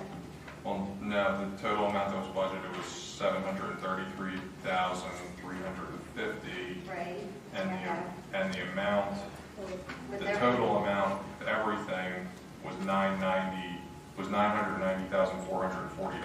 don't believe, Chris, correct me if I'm wrong, I don't believe the total in here is 990 plus 37,000. I believe that 37,000 is included in that 990,000. That's correct. It is, okay, so it was not clear on here. So, Okay, and then I guess the unknown cost. Again, when we go back to, do we believe an MPDS permit will be required here? Because there's going to be costs associated with that, and also sampling events to adhere to the permit. we already did the stormwater infiltration testing. That was a separate proposal. I'm not sure what other sampling would be required. No MPDS permit would be required here. No, it's less than an acre disturbance, and it's just a modification of an existing basin. I don't think we'd be into an NPDES permit. I had done an area check, Rick, and I do believe we're going to be over an acre if we do the splash pad work. And it's just, if you recall, when we did the feasibility study for the stormwater for the splash pad, it involved a series of perforated pipes in the existing basin. With that disturbance plus the grading that's needed for the splash pad and then also the entrance for construction vehicles, I think we're going to be in excess of an acre. And that's why we've included a separate, I'm sorry, that the MPDES is then included in the design permitting figure under splash pad installation. I forgot to mention that Chris Peterson from Carroll Engineering is here this evening. Good evening, everybody. I apologize for being here last time. So, thanks. Okay, so I guess once we get the MPDS permit, there's going to be costs associated, probably quarterly sampling or monthly sampling, probably, I would assume, and then quarterly. At the final effluent, I'm assuming that will be Simply for what? whatever the permit requires. No, there's no sampling requirements. It's basically for grading. Okay. I don't know any sampling. We, at the completion of the project, we have to get an NOT to close out and demonstrate to the Conservation District it's been constructed in accordance with our design at that time, then that would be it. So if you're wondering about sampling ahead of the design, as Chris noted, we've already done some infiltration testing in the existing basin, which can be used for our design purposes for the MPDES permit. Okay, thank you. Any other board questions, comments? Well, just to recap the proposed approach here, we may authorize tonight the expenditure of $37,300 to proceed with the design and permitting and surveying for 3 of these 4 options. We do need to follow up with what our review of any design changes to the splash pad, etc., are, so that we can then complete the design work with an approval at a subsequent meeting. So we're then in a position to have that work completed before the end of the year, so that we're ready for grant submissions in 2023. Because the board previously agreed that the proposed approach here was, given the overall cost of these improvements, we wanted to make sure we tried to do the best we can to secure grant funding to offset a significant portion of the cost. We do have somebody from Park and Recs here tonight. I'd like their feedback on that. Ken, do you have any comments regarding either the splash pad or anything regarding the basketball court or? No, I mean, the basketball court is badly needed as soon as possible, as with the bathroom improvements. That's the only feedback that I would have. We did talk about trying, maybe given the extended timeline around securing grants, whether it made sense to decouple at least the basketball court improvement, and given the mobilization costs and the access and everything else, the board had kind of left it all bundled together. So I don't know whether that means we have to limp along for another year or 2 on the basketball court, but is there any board thoughts on that? I think we're going to have to limp along on the basketball court. What was that? We are going to. Yeah. It's going to have to hold off until. I think if we bundle all 4 projects together as one, as David suggested a few meetings ago, I think it does put us in a stronger position for a grant, because it looks at like an overall park improvement as opposed to like one single amenity. That's a good point. So is the 37,000 coming from the restricted parks? I just want to be clear. Yes. Yeah, yep, that's fine. And it would come out of what we budgeted. We budgeted these projects in the capital reserve fund for this year. I just want to ask if there's anybody else in Park and Recs that'd like to make any comments relative to the committee or to what their thoughts are. The guy in the back. The guy in the back, he's looking at you. Yeah. I think the concerns that we've had pertain to, how the splash pad may impact things like our summer concert series, if they're going on at the same time, or possibly with the summer camp programs. How would it impact? I guess the noise and traffic. Noise from the splash pad impacting the summer concert series? Yeah, because they're right next door to each other. I mean, with all due respect, it's a park, and I think that even if you put it next to the playground, there would be, if the playground were directly adjacent, it's just, you can't. I don't really see the splash pad being used at that time anyway, and I think that the board has to have a conversation about what time we want to shut it off, because we're going to have all control over that anyway, and so, What Ken and I have talked about was having, I know we're potentially looking at other vendors, but since we've talked to Will Hendler from General Recreation, Ken and I have talked about inviting him to the July Park and Rec Board meeting just to give an update and more information. And you are correct, Ashley, in that we would be in complete control of the turn on and turn off times, so that if we did find that there were any problems, we just simply make an adjustment. And what we can do to avoid any kind of impact with, such as, I'll use the concert series as an example, we could set it to not run during the concert series and post information on the website and social media. exactly, yeah, that would be fine. It can be managed. Is there any other concerns that the department would have relative to any of those projects? The concerns that were brought up by the Park and Recreation Board, I would say, are more engineering questions. They did have questions about the water drainage and so forth. And those are ones that I think can be addressed by just simply having someone address the Park and Recreation Board. Okay. Ken, was there any concern about loss of the T-ball or baseball area? I will be honest, there was concern about the loss of the T-ball from the retention basin, but my understanding is that we probably should not be having T-ball in the retention basin anyway, that compacts the soil so that it kind of defeats its purpose. But again, that's more of an engineering question. If I can ask you, Chris, once we approve this tonight to get the plans and all that design, then we'll be in a position to apply for grants. Would that be the next step along? Well, the next step in the process would be, so this is just for the surveying and some of the design work. The next step would be to figure out the splash pad design, finalize everything with that. Once you have that ready, then you would be in a position to apply for grants. And none of these grant programs really open up until late winter 2023. So like the county program we'd apply to opens up, I think, in January, I believe. And then I know that the state program opens up around the same time period. Okay.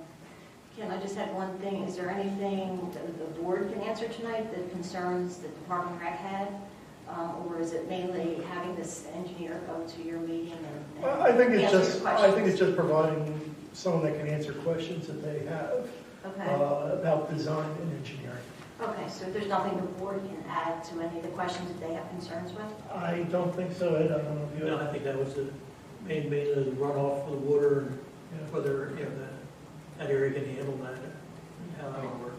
I don't want to put them on the spot, but it might not be a bad idea. Chris, it might not be a bad idea for you to be there too to answer any engineering questions if you're available. Yeah, I can partially answer that now. So in the feasibility study we did with the infiltration testing and the design of the perforated network in the existing basin, our goal was to keep all of the drainage coming from the splash pad below grade, so you're not really seeing anything additional other than the overland runoff that normally gets to the basin. So that would be the goal of our design.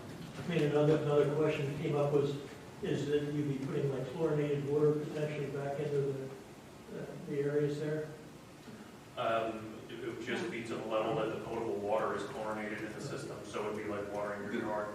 This is not a recirculating system. My understanding was that the only time there would be chlorinated water would be if it was a recirculating system. This would just, the design, at least from what I recall from last September, was this would just be connected to the normal public water system and not recycled. and whatever chlorination is in the regular water system, obviously, that, would be there, but it's no different impact than what you'd have from something else discharging. And when we did when Chris's office did the feasibility study, we specifically looked at underground infiltration. That was the goal, and making sure that was a viable option. I think all good points need to be addressed, so I think Clark made good points relative to their concerns. Just want to go back to what John had asked about next steps. So just so the board understands and we're clear, if we approve the $37,300 tonight, and assuming we don't radically alter the design of the splash pad, and therefore Carroll's cost of $17,300 would still apply to doing the detailed design and permitting, we are looking at having to approve that additional amount to get all the information that would be needed ready to submit for the grants. John, so the total amount as it stands today would be $54,600, of which we're only approving $37,300 tonight, if we do. Okay, so are there any final comments and questions from the board? Would someone like to make a motion to authorize the survey, design, and permitting as outlined in the Carroll memorandum at a cost of $37,300, excluding the design and permitting for the splash pad? I'll make the motion. Thank you, Robin. Is there a second? Thank you, Ashley. Final comments or questions? Any final comments or questions from the public? Doug? Does this include the repairs to the tennis courts? It does include the addressing the tennis courts, correct. And again, this is to be paid for from restricted parks fund. Okay, ready to take a vote. All in favor say aye. Aye. All opposed say nay. The motion passes 5-0. Thank you. Next on the agenda is item number 9, discussion regarding potential improvements to Paoli Pike Park. And Chris, would you like to introduce this topic? Yes, Mr. Chairman. Before the board this evening, discussion regarding improvements to Paoli Pike Park. This is a small pocket park that's off of Paoli Pike across from the 202 ramp. It consists of approximately 1 acre of land, a portion of which contains a PennDOT easement. The park's only amenities are a basketball court. We did also add a picnic table recently. I did include in the packet, there's an overhead image of the park's location, and I also included some screenshots of what the park currently looks like today. A resident, Aaron Weichert, who lives in close proximity to the park, contacted Mr. Lear regarding the possibility of enhancing this amenity to the benefit of the surrounding neighborhood. She attended the meeting on May 20th, the Park and Rec Board's meetings on May 25th and June 15th to discuss this possibility, provided minutes from those meetings, and the Park and Recreation Board was supportive of this project. The one major issue with going forward with enhancements is the PennDOT highway easement that currently exists over a portion of the land. I believe it is the area on the south side near eastbound Paoli Pike. Jamie Graham from Carroll Engineering Corporation did contact PennDOT, and they would be willing to relinquish the easement. There are some steps that would be required that I've outlined for the board. But as with the community park improvements and speaking internally, we also believe that this would be a viable grant funding project, depending on what kind of improvements would be made. There hasn't been any discussion on the potential improvements by the Park and Recreation Board, but they do feel that this is I don't want to speak out of turn, but they do feel that this would be a good project to do, because as looking at the pictures, it's not in the best condition. How much of the property is PennDOT's? They don't own it. They just have a highway easement over it. I believe it is the area, if you see eastbound Paoli Pike. Right. So just on the south side there. It's a small portion. Yep. I believe it's probably about half. The easement's probably about a half acre. It's a little bit more complicated than just getting PennDOT to relinquish their easement, though. You would also, if you're going to incur substantial expenses, you're probably going to want to get the underlying fee simple ownership. And that's going to require a title search and trying to figure out, because PennDOT only condemned an easement. So the underlying landowner, we have to figure out who that is, who still owns that land, and whether or not you want to acquire it or not. Yeah. So I was gonna say, this has been brought up, I feel like multiple times in the past, and I don't exactly remember what Casey used to say about it, but I know that there were more issues behind why we haven't been able to, because this has been brought up before, and I agree, I would love to see that park restored and something added, and she even said, just can we add a swing set, which would be great, but I don't really know how much goes into that. You can add a swing set on the part you own, but to own, to do the total park and to try to have PennDOT relinquish their easement, as anything with PennDOT, it's a process. And it's not that you can't do it, it's just you have to follow their process.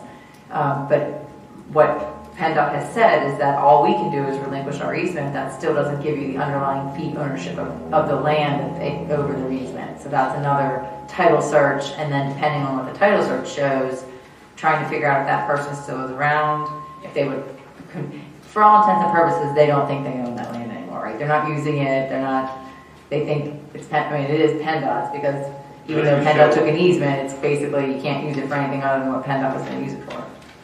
We don't even show a parcel here, Chris, in between the two parcels that are shown as West Goshen Townships, where this easement exists, so. Yeah, that's because the easement is shown on a condemnation or on a PennDOT plan, not on county plans.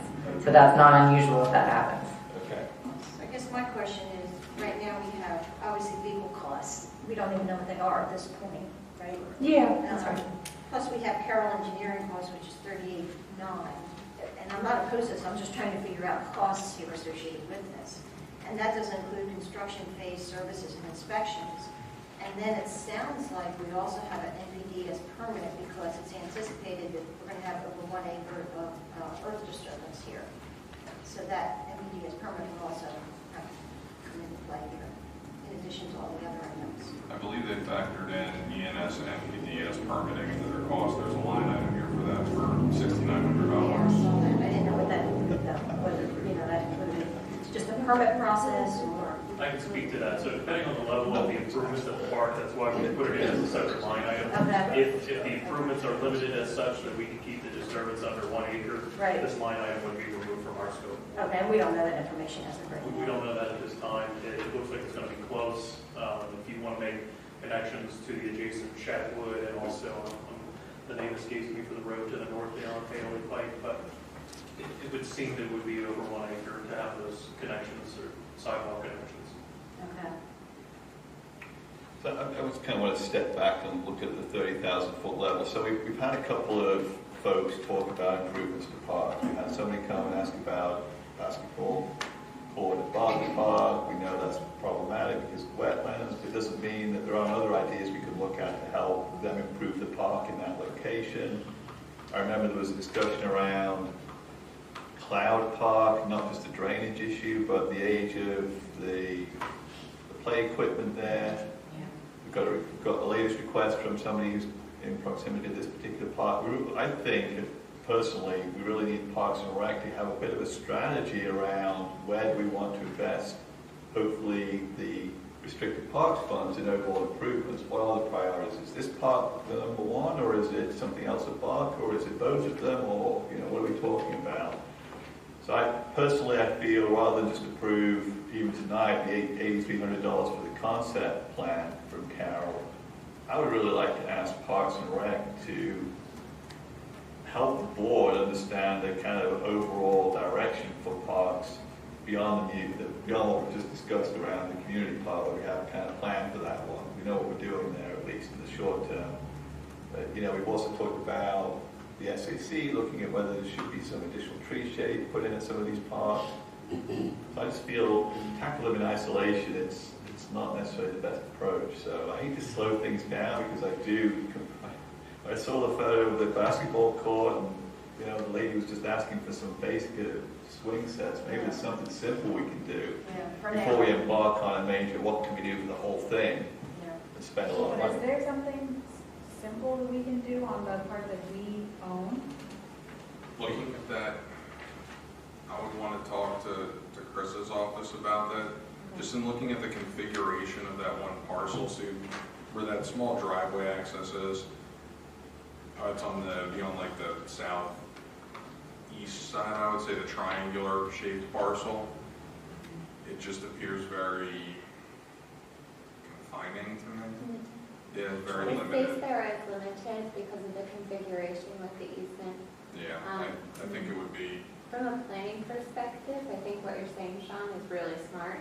I think that there are a lot of parks here that probably are in need in an overall park plan, right? Or, to prioritize next steps might be something to consider. We did have, there was a comprehensive plan that was done for the township's parks in 1993, Ken? It was in the early 90s before I was here. I don't remember exactly which year. Around the early 90s, that has never been updated.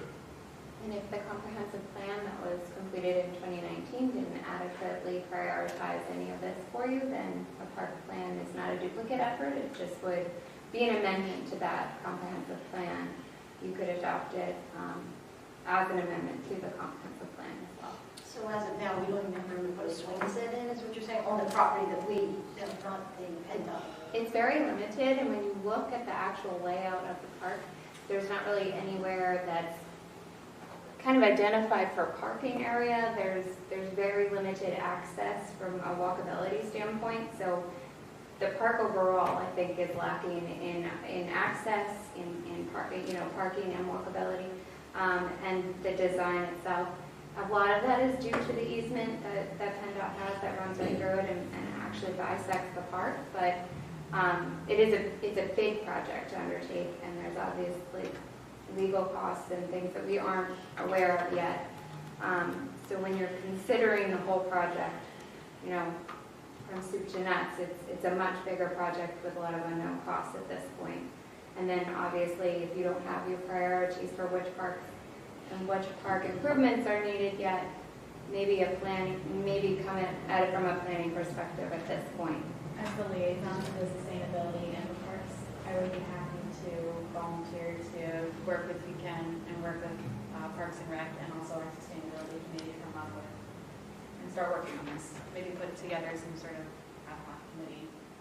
Yeah, because we do really need an overall strategy that's an addendum or an adjunct to the comprehensive plan, so that we've accumulated these restricted park funds. I know we're going to spend quite a bit of it on what we've already discussed in the community park, but there should be some funds available to actually do something with the strategy, not just put it on the shelf for 93 to 30 years. So I think that's a great next step, really. I would like to be a little responsive to Ms. Weicker in terms of whether there is anything that could be done to help her access, help her use this park a little bit if she feels it's something she would like to take her kids to. I don't see any access other than driving to it. She lives on Long Lane, which is that road right at the top there. How do you even get to the park? You can't walk up to it onto Paoli Pike, so presumably everybody who goes and uses it, if at all, is driving to the no, there is a small area you can walk on. You can, off Long Lane? It's very small, but there's a connection. Is there parking? There's no parking, and some of that actually ties in on the signal permit for the ramp. So that would have to Are be we looked even at. legally allowed to place anything there if there's no parking, or is there no rule around that? 22 years ago, there used to be a very small play structure. Well, if you read the discussion from the Parks and Rec meeting, they do suggest potential short-term options that could immediately be done, include adding a picnic table or tables, providing seating area for parents and smaller children, and sprucing up the existing basketball backboards and netting. I mean, isn't that something that we could do? That's already done. The picnic table was added, like the next day. All this has already been done. Yeah. But the Play set area or something like that. The basketball courts, the basketball backboards have not been updated, but we did put a picnic table out there. I think it was the next day after the meeting. The next day. Anything else that could be done on a short-term basis? I mean, we could improve the basketball courts. I mean, the court is not in the best condition, but we can upgrade the basketball courts in the short term. We could add a second picnic table. Like, those are a couple small things that we can do. I think in terms of adding any kind of structure, like a play structure or anything like that, I would defer to Chris, but or Chris or Jamie or Rick. But just in looking at the configuration of that lot, I think it's going to be very difficult. But we can improve what's there in the short term. Well, perhaps maybe the way forward on that is just to ask Ms. Wycott if you would like to come back to the Parks and Rec and discuss with them what is and is not feasible and what she and her neighbors might like to see, and find something that might be, if it's only one more picnic table, fine. If it's something else that can be done, fine. I agree. Do that as well as what actually recommended as a strategic way. We have a pretty good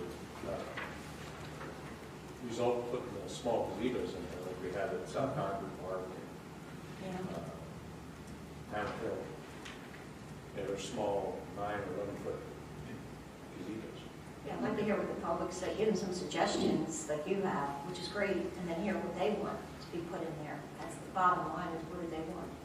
We can do that in the July 22nd Park and Rec Board meeting. Yeah. Or July 20th.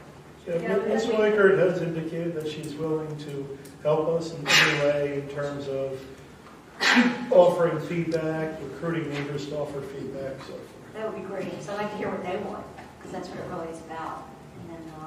And if she can go to the Park and Rec meeting and report back to us, and by then we'll have our strategic plan. We'll be that ready. It's going to take a while to pull that plan together. I mean, I think, short-term July meeting, again, you need staff to be realistic with folks around. Hey, these are some of the suggestions we have. We're limited on some of the other things, but what would be something we could do that would help you and just... And she is aware that, there are short-term things we can do as well as long-term. Now, just to follow through with the thinking here, so are we also looking for Parks and Recs to come up with a proposal for the board to do a comprehensive plan for improvements for all the parks in the township?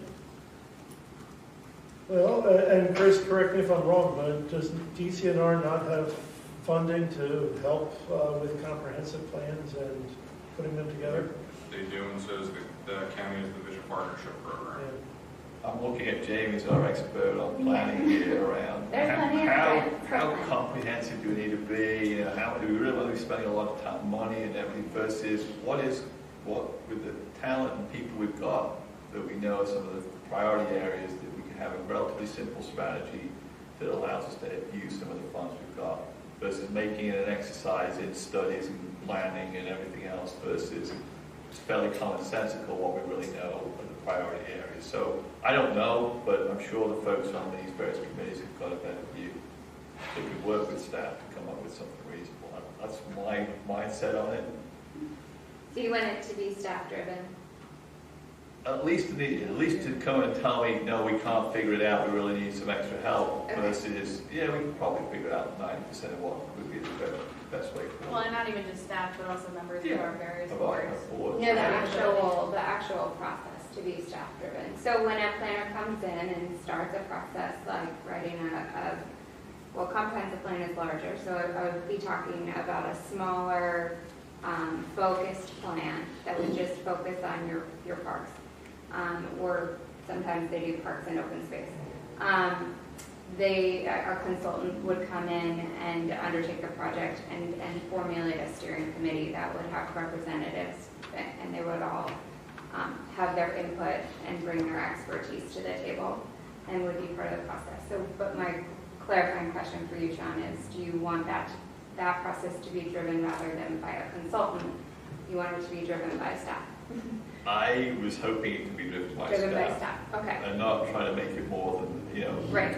We've got something that's on the shelf for 30 years. It's a great starting point, and it's easy to dust off and spend a little bit of time on and make progress on. And if not, you can come back and say, this isn't going to work. We don't have the knowledge or the capability here. We need a little bit more extra consulting help to do it. And then we can make a decision at that point. Sure. It's something I could take a look at. But I think we should involve our committees in that Oh, also, yeah. in that process that we just discussed. It would absolutely be involved in the process. Whoever it is that leads the process, whether it's a staff or a consultant, they would be on a steering committee, and they would be very greatly involved, and you would always want to have public input as part of that process. And then to meet the MPC requirements for it to be adopted as part of the comprehensive plan, there are requirements to have it be a part of the public process. So we would meet those. Ken and Mr. Smith, are you okay with that approach? Yeah, I think it sounds good. Okay. You have a question? Just a public comment. I'd be in favor of improving any amenity that's already there, but I caution against spending any more money or adding any amenities to that area. To me, that park is limited use. It's a very localized place that only really the residents of that neighborhood can use.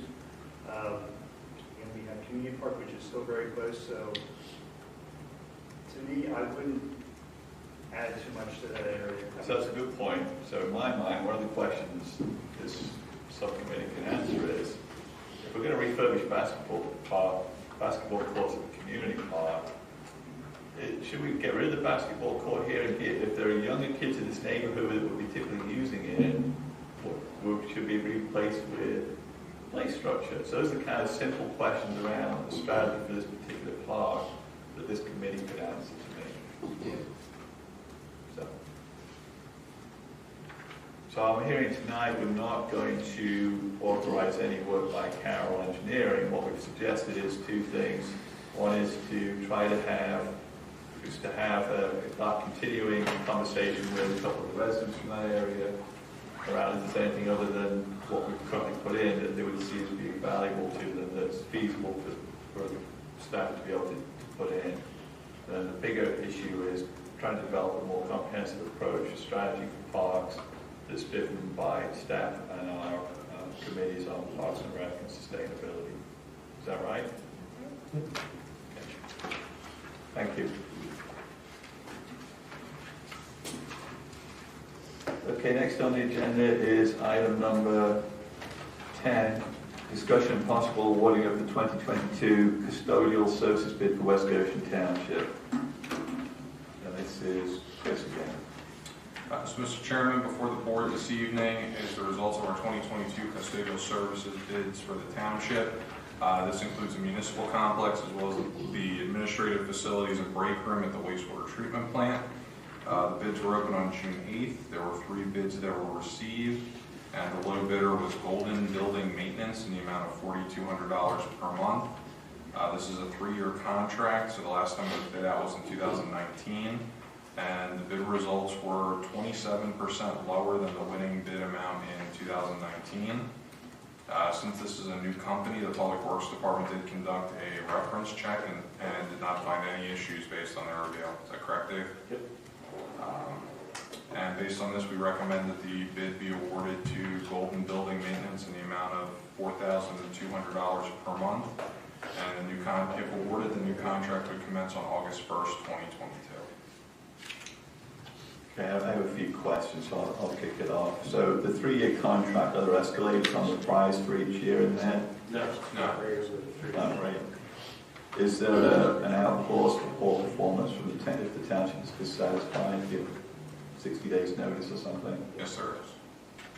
And the background checks you did, were they comparable size of cleaning space to what we have, and how many references did you follow up with it? Mike followed up with, I think, pretty much all of them. There's 4. There was City of Philadelphia, City of Trent, and City offices, certain city offices? Yeah. Okay. So bigger spaces than we're asking them to look at. My guess is there'll be a more local crew, obviously, than that, right? I would think so. Did they have any references in this area? No. Other board questions? Have they done any work in this area? Their references didn't come back, but they are in the, we do know they do commercial cleaning here. They actually... You say references didn't come back, they didn't give you references for this area to follow up with? Or? The specific references they gave us weren't in this area, but we do know the company, we know they do have some local cleaning. So the other references that they provided, they had obviously good things to say? So they gave you references that they thought were municipal related, yeah. So that's why they gave you those particular type of references, right? It seems a little odd that they're the lowest bidder by almost 30%, and now it's 27% lower than 3 years ago. It just worries about, how they're really going to perform. And the contract would be, well, 3 years. 3 years. They want, could we do 6 months or a year? They said, well, if they're not performing, then you have an out contract Correct. anyway, right? So we have to leave the What's staff's thoughts?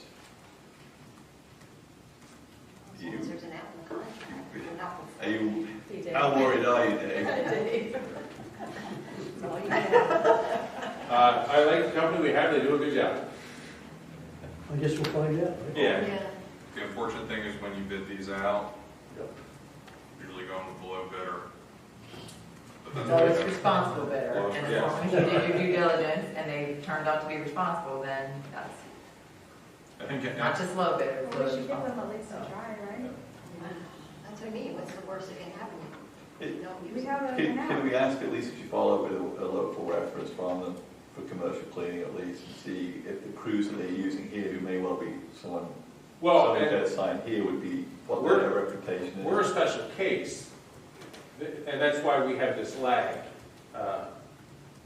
Once you guys approve the bid, then that starts about a month-long process, because all of their people that come in here to clean all have to get done through PD, background checks. They all have to go through training. So it's a lengthy process for that crew. I'm just wanting to know what clients who use them in this area, what they believe the standard of the crew is that they're getting for cleaning, and that they're happy with it. So if you don't mind, I'd like at least to, it's not going to stop us moving forward potentially, but I'd like Yeah, to we at can- least follow up. We can ask, and then, we actually get a little higher level staff than what a normal commercial building would get because of all the background checks and the training and all they have to have. To be Yeah, in that's these why they gave you buildings. the references that they did. Yeah. And who's doing the cleaning now? Who has the contract? Golden, or clean that, clean it, sorry. the second Clean, bidder. clean it? Clean The second bidder. Oh, clean that, okay. They're kind of in the middle. This clean net price, what's the increase versus what we're paying now? About $600. Okay, it's a 10% increase. Can I just ask where these bids were placed? I'm always surprised that we don't get any local businesses. We've got to do businesses around the West Coast or greater area that do this type of work. Daily local news. So does the little public ads and the daily local news? No, it's quarter column, if not more. That's why I'm like, shouldn't we be using our social media sites for that or on our way? No, legally, you have to use Legally, you have to put it in the daily local. Right, I understand that, but it would be so easy to And also we- put it on the website and social We media. did, our facility superintendent actually called a lot of local companies, and we had 3 show up. Using social media, using your website does not draw any more bidders. It doesn't. I've been doing this for 14 years. I've used websites for bids. It does not draw any more bidders. It just seemed to with the automobiles that way recently. That was a specialized bidding website for municipal equipment, not this kind of bid. Are we legally required to accept the lowest bid in this situation? Lowest responsible bidder. Responsible, unless we find something that So then I guess if they're responsible, like Sean said, maybe. So I think what the board can do is put if the board wants to make a motion given the time, conditioned on check of a local reference. I'm kind of rethinking that because of Dave's point that you're not necessarily, the people that used to be cleaning commercial space in the area is not going to necessarily be the same capability that we're looking for to have to go through the checks, et cetera. that we And have it's before. tough, we've had many that don't make it through that background check. Because there are insecure areas in this building. So. I still think it's a good idea because it's not just the cleaning crew themselves, it's the management and the oversight of problems that arose and whether they were able to address them quickly and deal with them and the competence of the overall company, not just the day-to-day cleaning. How long have we had this company, existing one? 3 years. Okay, were we happy with them? Yes. Oh, no, I see Mike just kind of like, I'm Yeah, not we're sure very about happy. this. What's your opinion? We've been through a lot of cleaners, and the They're ones we have now are really good. They're the best. But we can't accept their bid. No. So, I don't know what. Golden, this website doesn't even go to a website, files not found. and then when I can't find something on them, it just says they have one municipal client. Golden Building Maintenance, Ben Salem, PA. Active projects, one. Of course. Do you know the size of the company at all? No, they were interested, but they didn't bid the last time because they didn't make the mandatory pre-bid. The winner this time? The winner this time didn't make the mandatory pre-bid the last time. So if they don't pass the checks, we go on to the next, if they don't pass your police checks, then you go on to the next bidder, which is the one we have now. Okay. Have you seen many, Mike, that don't pass this criteria that you require? Individually, I don't recall any not passing, but I recall it was slow, sometimes they couldn't get someone. Getting a company that has employees that have been in, this company's had the same employees, I think, for all 3 years, coming in is pretty valuable for us for security reasons. Right. Do we have anybody in the police building during this process when they do the cleaning? Was it once a week, once a month they come? Oh, no, it's daily. Oh, daily. It's Okay, daily. it's daily. Plus quarterly for deep carpet cleaning, tile cleaning. There's a whole schedule of cleaning that's on top of just the normal. There's daily, weekly, I think monthly and quarter. And this company can supply the same services that we have now? There's They're almost- cleaning. They're gonna clean, they're gonna clean the building, I think, for $200 a month. Wow. Yeah. Are they going to have the same amount of crews per day that we have now? Staff, you know, people? We have 3 on site right now every day. And they're going to provide the same They 3. provide the same service. They're scheduled in a tight window because of night meetings, shift change. We like how we go through the police station while the evening dispatcher is still on, so they have to be out of there by 10. I think they have until 11 to do here because obviously they can't be here now.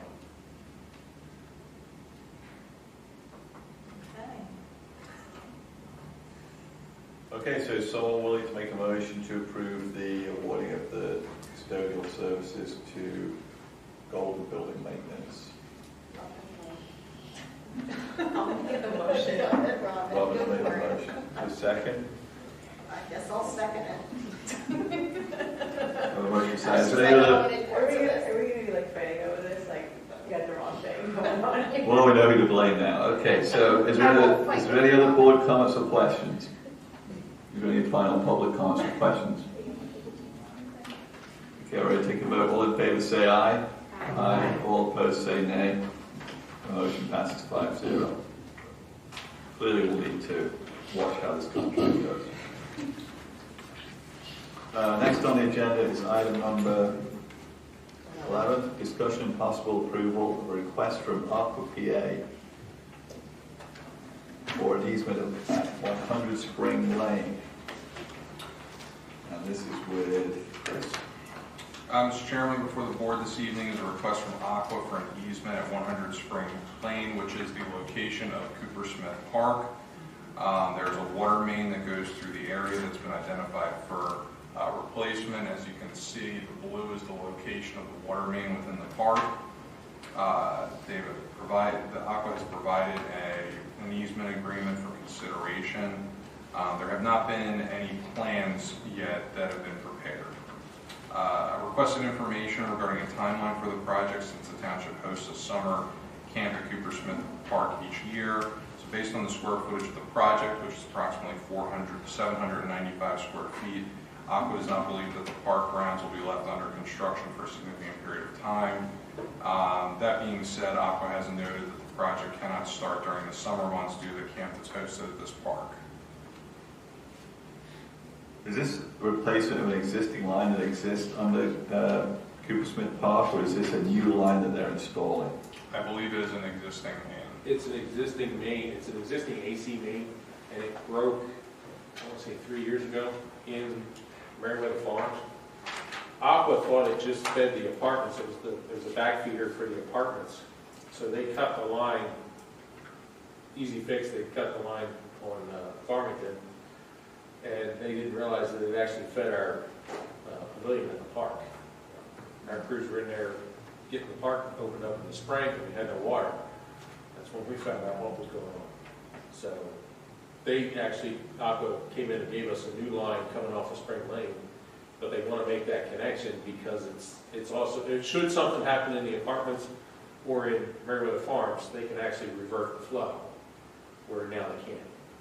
So if the line already existed, why wasn't there an easement in place already? I don't know. That's all the questions I have going on. Can't answer that question.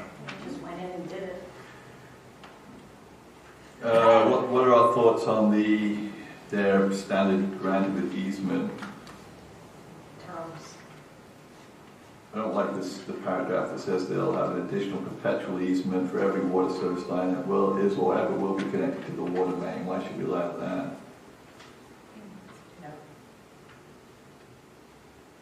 Well, in order for them to do the replacement work, they need the easement. So. Yeah, I'm not saying we're granting an easement to replace the main, but I don't like their standard grant of easement form. There's a couple of things in there I think we should not accept. Well, I mean, I figured you're granting the 20 feet dimension, so what do you care what's in that 20 feet? If you're already giving it up for a water main, what do you care if there's other water lines in it? Well, they really can't run over. Well, I don't see it. It's not like they can. No. They connect to it. Yeah, but why do you accept an agreement that, I mean, why would we just say, yeah, we'll take it to strike all that paragraph out? It's probably their standard. Yeah.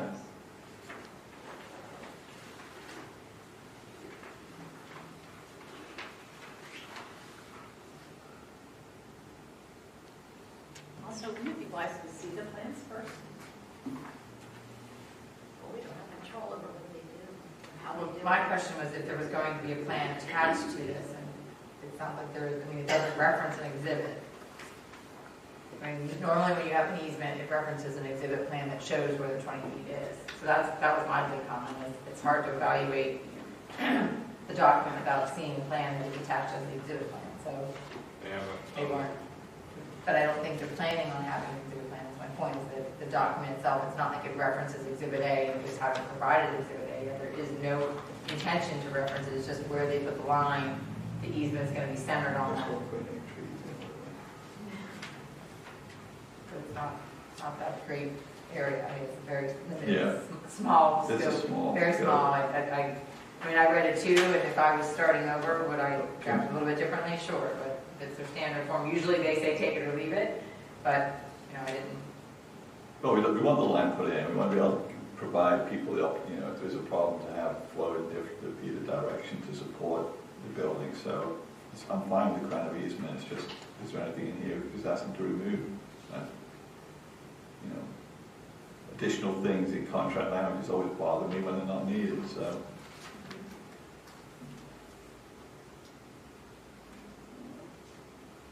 Where is that first clause that you just? It's in the beginning of paragraph 3.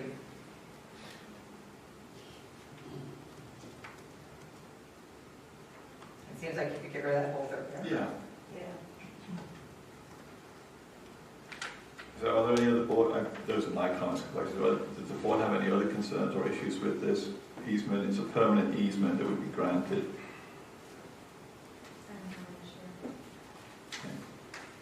Would the board like me to go back to Aqua and go to paragraph 3?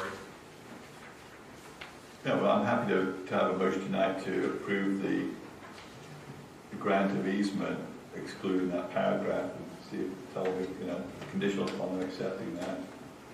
Yeah, and then the thing why the plan is needed is because the top of page 2, reserving that we're not allowed to build any building, structure, trees, or shrubs on the easement. Just want to make sure that you guys know where that is and you have no intentions of doing anything on that area. And if that's okay, that was my other question. I guess our park strategy will have to take that into account. I think all the amenities in that park are closer towards the homes. Yeah. That's really just a wooded area through the road, is that correct? Yeah. Or to change the grade of the ground over the wood main too. That's why we want to do that.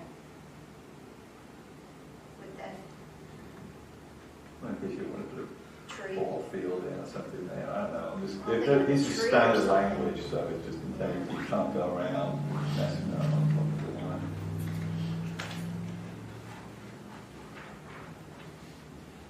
okay with that? That's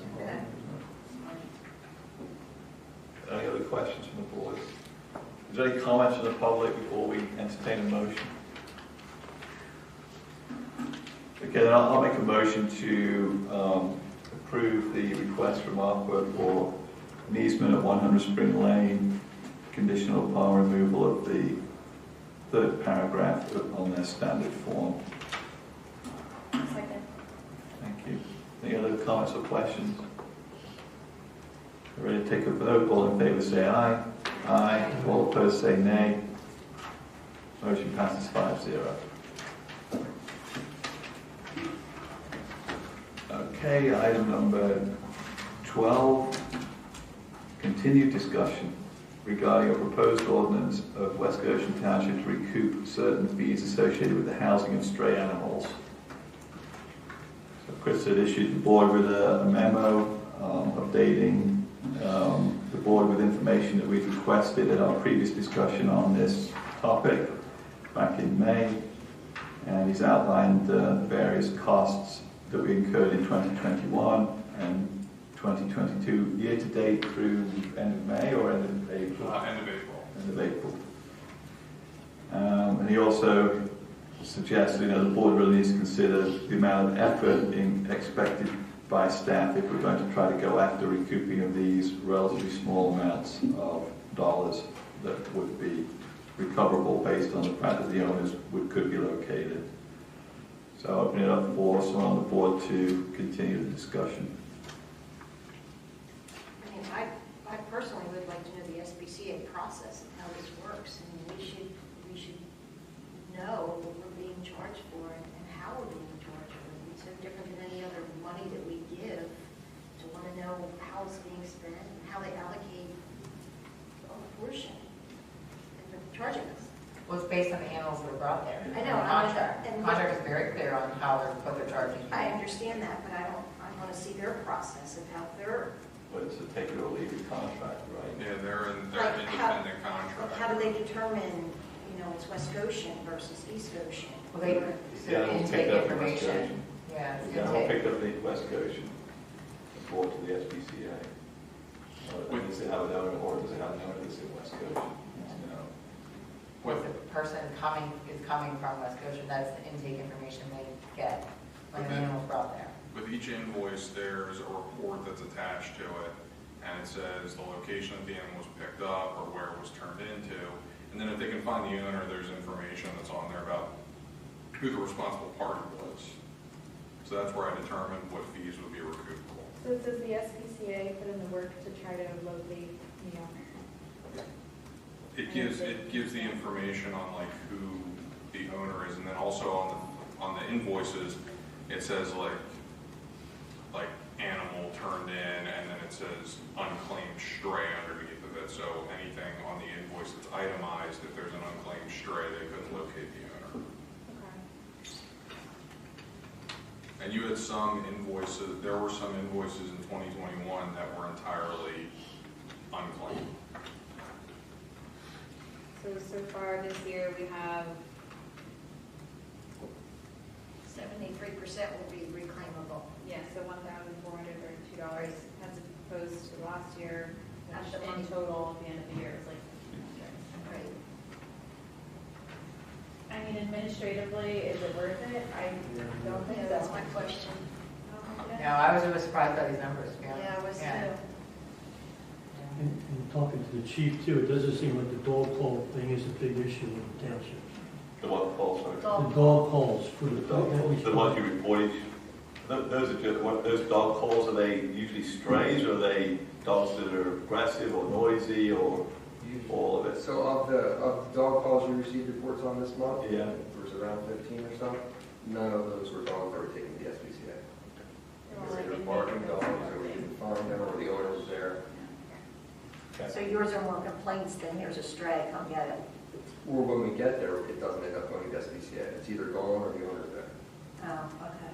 If we can find the owner, we don't take it to the SPCA. But you don't do that because we'd be incurring fees. Right, So I'm hearing the board is not in favor of moving forward, but certainly, Chris, we thank you for doing the work to come up with the numbers and show scale of the issue. I was a little surprised when I started looking at these numbers. You thought it would be a lot higher? I thought the recoupable amount would be lower and actual bills would be higher. Okay, it was worth looking into, I appreciate that, especially. And I would just say, I don't know, Chris, who it is that's looking at it, but just, again, speaking from experience from other municipalities, they were including things that shouldn't have been charged to that municipality. So as long as someone's carefully looking at the bill and making sure that you're being charged with fees that are really from animals coming from West Goshen. I didn't, in what I looked at, I didn't see anything out of line, but we can be on the lookout for that. Yeah, and I guess hearing from you, Kristen, I know our contract is up in a year. It sounds like we just have to take whatever language they come after us in a year when our contract is up. If we're negotiating. There wasn't the last time around, or whether they'll change their story. I'd like to try that since we're up for. No one wants to deal with it. Since we're up for exploration, I would like to at least give it a try and see where we are from a legal perspective. The Do you main- agree with that, Sean? I said, since our contract is almost up in a year, I'd like to see if we can possibly renegotiate that from a legal perspective. Well, I would only be interested in that if we have an alternative. The issue Who's the alternative? It's worth trying. You can ask for, you can say your fees are too high, you lower them. I personally want to do Or that. maybe there's but other terms in the we contract. do want to have a service available for this. I totally agree with you. There's other terms in the contract that we want to revisit. Well, what Also, terms are hurting us? Like not being able to pick up a stray and, you know, certain restrictions they have in this contract.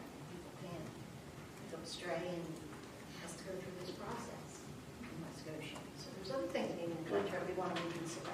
That isn't just West Goshen, that's every municipality in Chester County that utilizes their services. The FGCA is not going to change its contract for us. Yeah, they're not.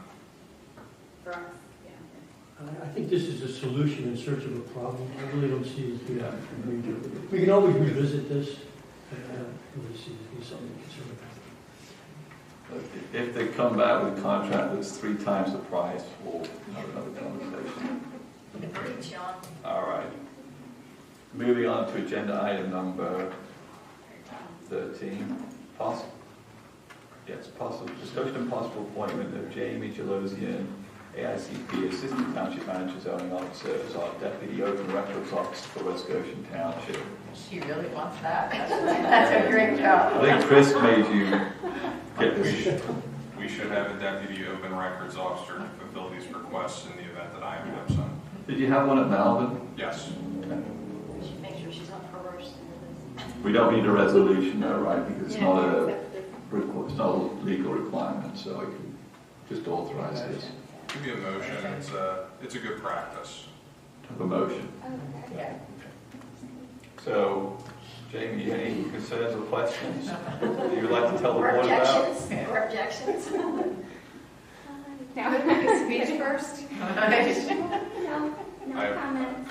I have promised Jamie that it will not add to any of her existing workload. Yeah, right. We all get that, don't we? It's a new title and a new page, Amy. Just curious, how many right to know requests have you had since January 1st? You get a lot. 20, 25, or 30, Sure. somewhere around there. I've only been here since April, so I'm not really sure how many since January. It's better you don't know. Yeah, I'd say around 30. I'd say around 30. So is Jamie are you planning on Jamie doing a certain percent of them anyway, just to be involved, or are you just going to be backup only? Backup only when I'm absent. As the board's aware, there have been instances recently where I've been out of the office, so I think it'd be good for a backup. So the issue before the board, we just have to approve the appointment and make it a matter of record? Correct. Okay, so I have a motion to approve Jamie as the Deputy Open Records Officer. Thank you, John. I'll second that. Thank you. Is there any other board questions or comments? Any public comments or questions? Okay, ready to take the vote. All in favour say aye. Aye. All opposed say nay. Motion passes 5-0. Thank you, Jamie. Item number 14, reports for the month of May. First up is police report presented by Chief Carroll. Thank you. The report for the police department for the month of May 2022 responded to 2,259 calls for service. 54 of those were alarm calls and 2 were valid. We responded to 70 accidents and 23 of those were reportable accidents, and we drove a total of 22,097 miles. We performed extra traffic enforcement on Falcon Lane, Paley Pike, Sunset Hollow Road, Airport Road, North New Street, Westchester Pike, South Five Points Road, South High Street, and Spruce Avenue. And in the area of career development, we did our normal monthly trainings, and we also had department-wide completed our yearly implicit bias training. Sergeant Greiser, Officer Ashton, Officer Virgilios, the traffic unit attended a real-time kinetic positioning training, so an accident training. Officer Ken Needham attended PA traffic law training. Myself, Captain Domidio, Lieutenant Cotter, and Sergeant Liss attended the FBI National Academy retrainer. Officer Needham attended a search and seizure class. Officer Virgilio attended a simulation instructor class, which is a use of force class. Sergeant Taylor attended negotiator training. Officer Gilbert attended an FBI leader training, which is a leadership training.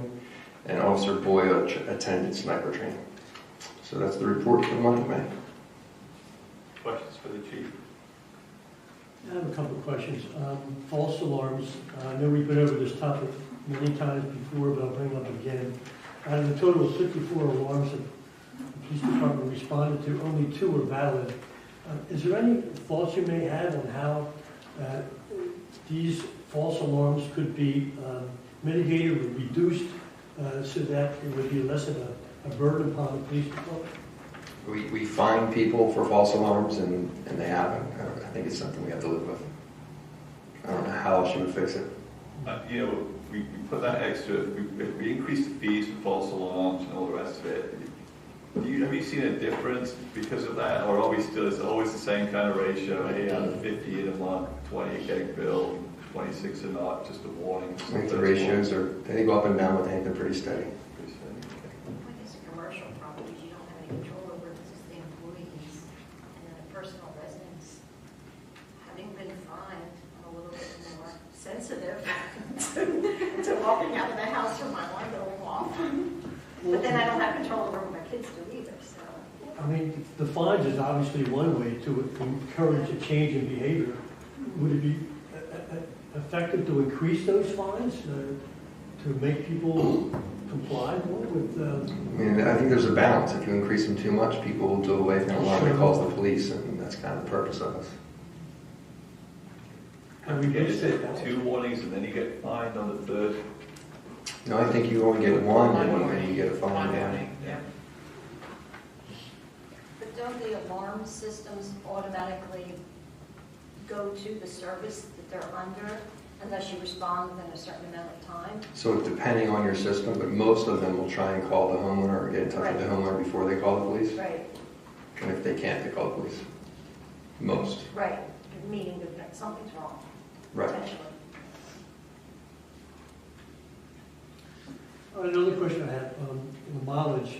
Can you just give an insight on why the mileage for last month was 15.6 thousand miles, and this month it's 19.3, and it's like almost 4,000 miles more? Last month was kind of an anomaly. We drove less miles last month. I don't have an explanation for that, but the month prior was about even with May. So March was really close to May, April was low.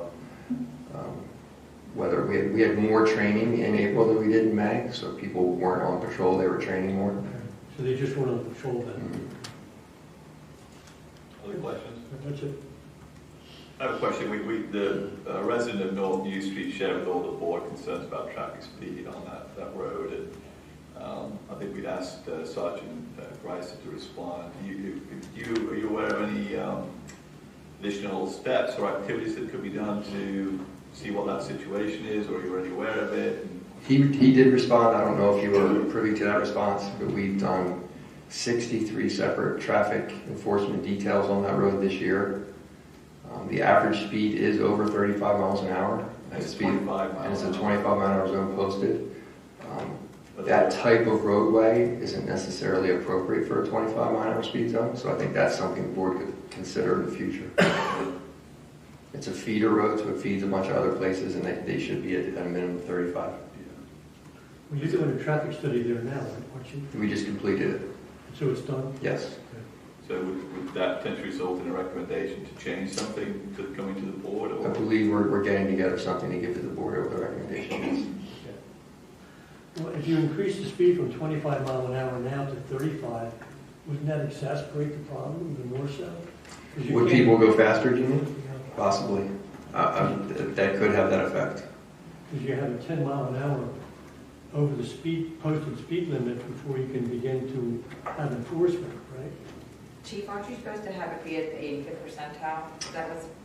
So that's the goal of speed limits, depending on the roadway, is to have it at an 80, yes.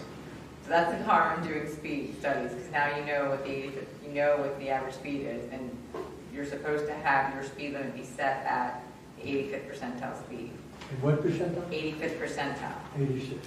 But what did you say the speed study showed? The study I think it was 37 point something was the average.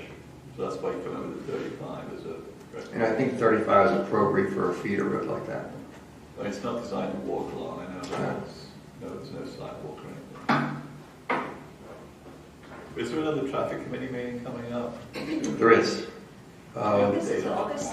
Yeah. We're just going to go August and go on the date, but there is. And I know we invited that person to the meeting. She was happy with the response, at least in her response to Sergeant Greiser's email, and she's going to try and make the meeting. Okay, thank you. It's August 10th. I believe you. Okay. Are there any other questions for the chief from the board? No, I just wanted to make one recommendation. I know we don't get many aggressive dogs, but I just have a recommendation. Having gone through therapy training for my dog, which failed after 11 weeks of the 12-week training program, but as a result of that, I learned something. And I just had, they actually taught us to use this for aggressive dogs. And instead of having, if they're fighting or whatever, or they're attacking a person, to kind of spray that, and it works. So fortunately, I haven't had to try it. What is it? But it's a, yeah, it's kind of like a noise, special noise maker. So it doesn't hurt anybody. It's kind of like when you're traveling and I carry a noise thing, somebody's near me, so in case, Like a high-pitched noise? it's something that the dogs don't like, so it'll kind of like stop the aggression. So anyway, I thought, I know you don't get many aggressive dogs and you don't deal with it, but it's better than potentially having like you shoot a dog because they're attacking a person or something. It's worth a try. So anyway. I'm sorry, I forgot this, but you just reminded me. I don't know if she approached anyone else from the board. Someone reached out to me and said that they run a canine unit and that they were interested in potentially working with our department. Do they know we don't have a canine unit? Yes, and so I think she was proposing that we do. I'll send you. Okay. Shadowline Canine. That's what I went to get the training. They train also for service dogs and also therapy and. Facebook messaged me a while ago. Well, my dog failed the training. She says she's a canine contractor. I think it was in schools. So, anyway. Okay. We'll talk. Very good. Any questions from the public for Chief Carroll? I have two. Back to the mileage report, there's just this one vehicle that has 2,800 miles last month. Curious, and I assume you don't have that information off the top of your head. That's like 2 or 3. I don't, just by the numbers, I don't know which car that is. Do you know which car is 43? Is that Laura's? Yeah, 43. 52, 43. I'm not sure which car that is, but it's, like we have an officer in training right now who's been in training for 3 weeks, so she's driving a distance for 3 weeks. So I don't know that it's that car, Right. but that type of situation happens. Okay. And then just curious, out of the officers, our command staff,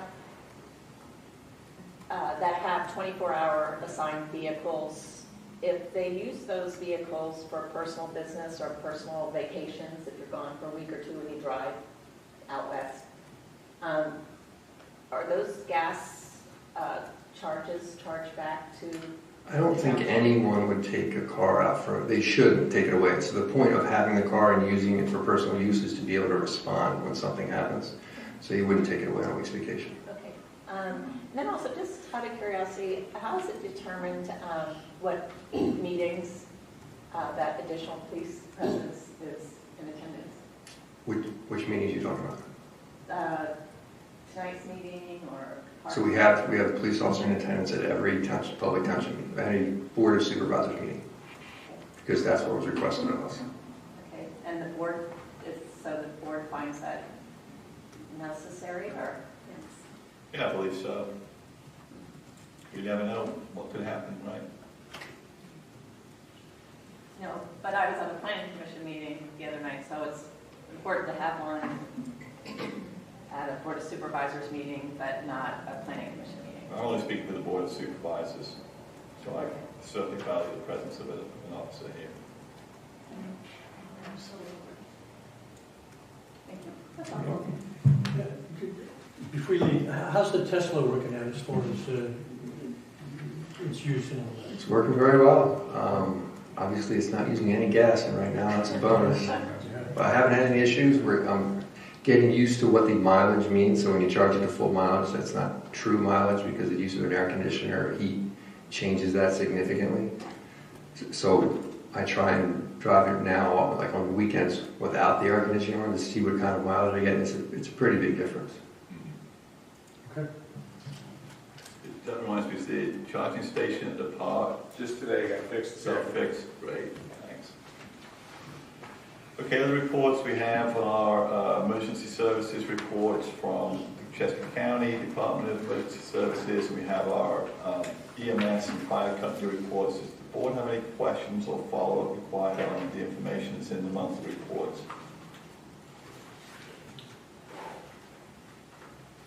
Are we aware of anything that was abnormal or a certain highlight that the staff is aware of that happened this past month? All right.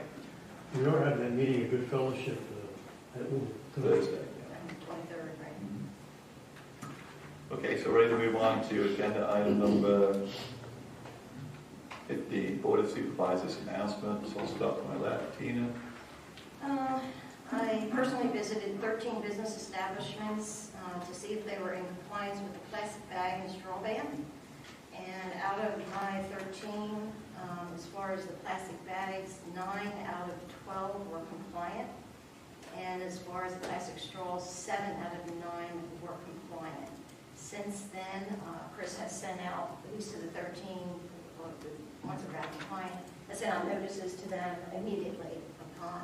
Of course, I approached them also while I was there. And most of them did want to comply, with the exception of a few. And I don't have the stats for the rest. There weren't many more, aside from the ones I did, there weren't many more that you sent out. Maybe 2 or 3. Yeah, and I think they all want to be in compliance, with the exception of one.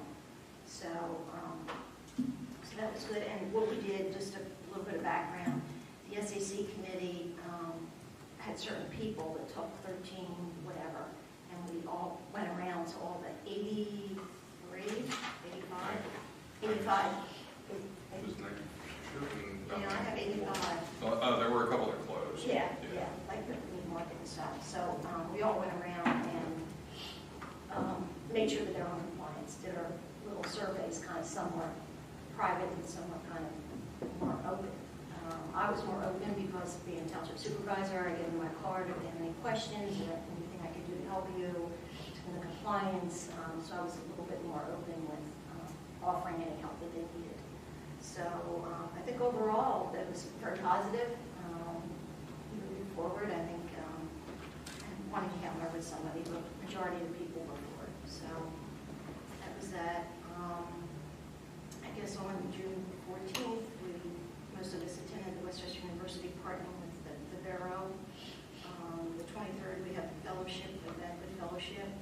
On the 28th, John and I are going to have a Zoom call with Dawn and Sandra for the Latino involvement and continuing to be involved in that. And the next coalition meeting is going to be on July 14th at 5 o'clock. So we have an agenda set for that. Some positive things will come out of that as things so far. That's all I have. Tina? Robin? I don't have anything right now. Okay, thanks, Robin. Ashley? Just to sort of expand on what Tina was saying, I know that Chris and Kristen, we had talked about the CVS bag issue where they're claiming that because it can be used 150 times or something, that it would be exempt to what's outlined in our existing ordinance. And that if we wanted to, as a board, sort of revisit the language that we have in our ordinance. I know that we say all blown extrusion bags, and I think these bags are. They 100% are.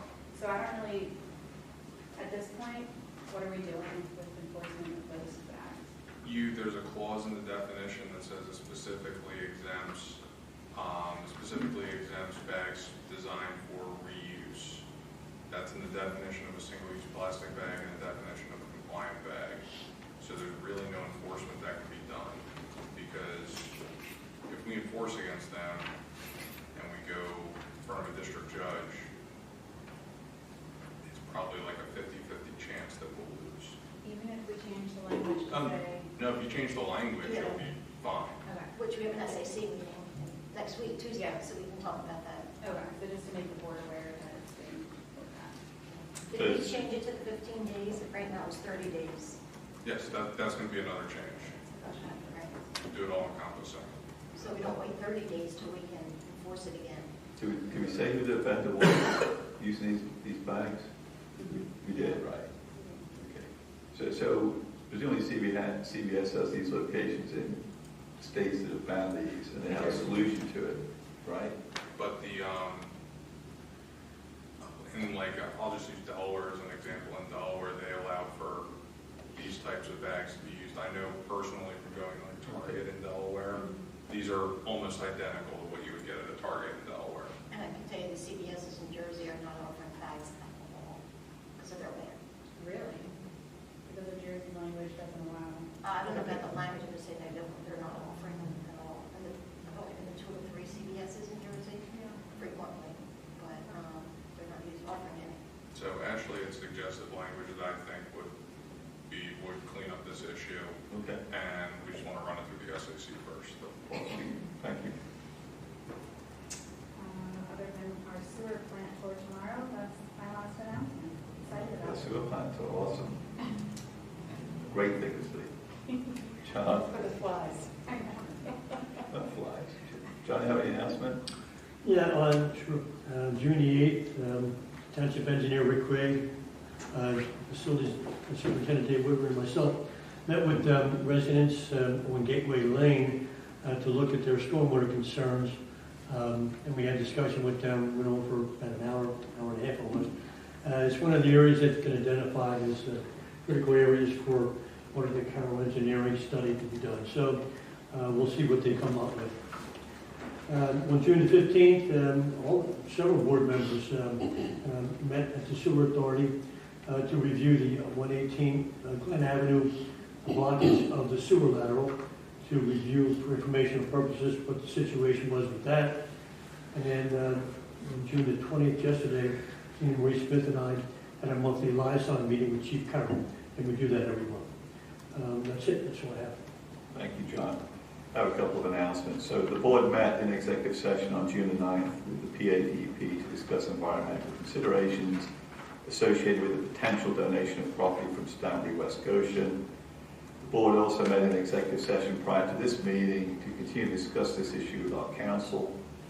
A couple of other announcements. John and myself have been working with staff, namely finance and Chris to this point, but we'll also be involved in the public works team around just a continued discussion and analysis of what the stormwater assessment in terms of funding the improvements that are necessary both for ongoing MS4 permit compliance and also the CMP failing infrastructure that we have. So we're working on a financial model that we'll be able to bring back to the board for continued discussion in the July or August timeframe.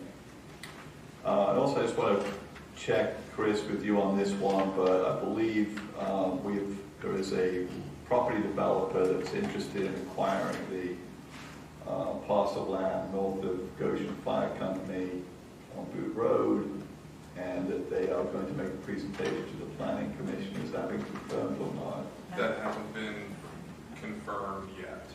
we're still working with the potential applicant. Okay. They indicated that they are on vacation the nights of the planning commission meeting. They wanted to come to the board first, and Chris responded that wasn't what the board's direction was, so.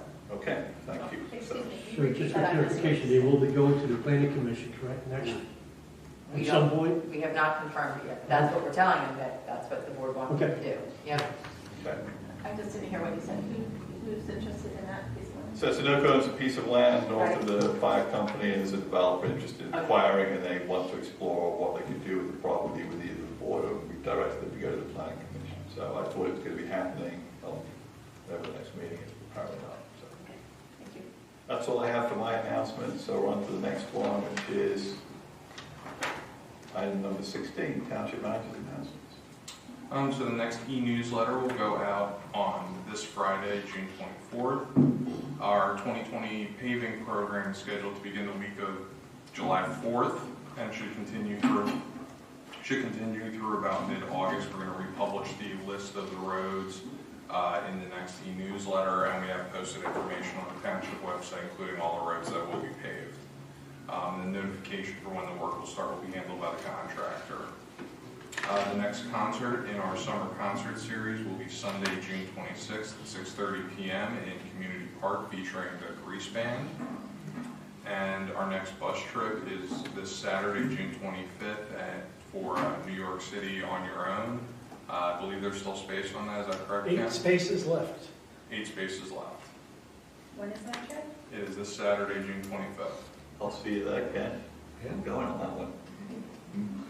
And then finally, the township offices will be closed on the 4th of July, and there will be an adjustment to the trash and recycling schedule, so look for an announcement on that. We'll do a CTY and post information on our website and social media.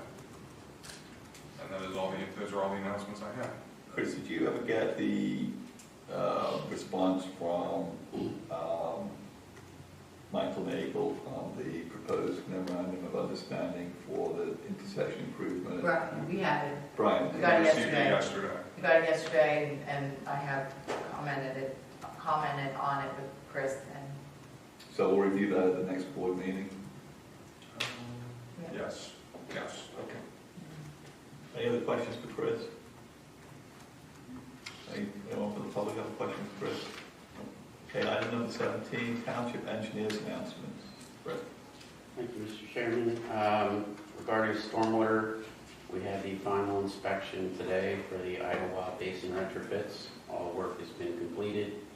Both basins are surprisingly well vegetated for the first year. And so all contract work is done, and the engineer will be issuing requests for final payment. And will also be providing us with a list of maintenance items to give to the HOA to assist them in keeping the basins well maintained. Currently, work is underway on Pine Valley Basin retrofit, installing under drain today.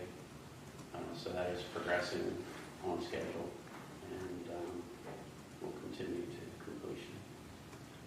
And as far as Greystone goes, I think we heard enough about where we are with Greystone tonight, so I will not reiterate any of that unless anyone has any questions. The issue about the stormwater improvement project on Sunset Hollow, where there was, during the spring, there was some standing water on the street. Did you guys have a chance to go back out there and look at that yet? They haven't had we're going to try to put under drain in, but we just haven't had a chance with a lot of the other projects. Yeah. It's on the to-do list for this summer then at some point. Can you say what under drainage, where does that go? Just a small 6-inch drain along parallel to Sunset Hollow and output into the creek. Any other questions for Rick? Okay, thank you, Rick. Next is item number 18, zoning officers announcements. I don't have anything for the first one.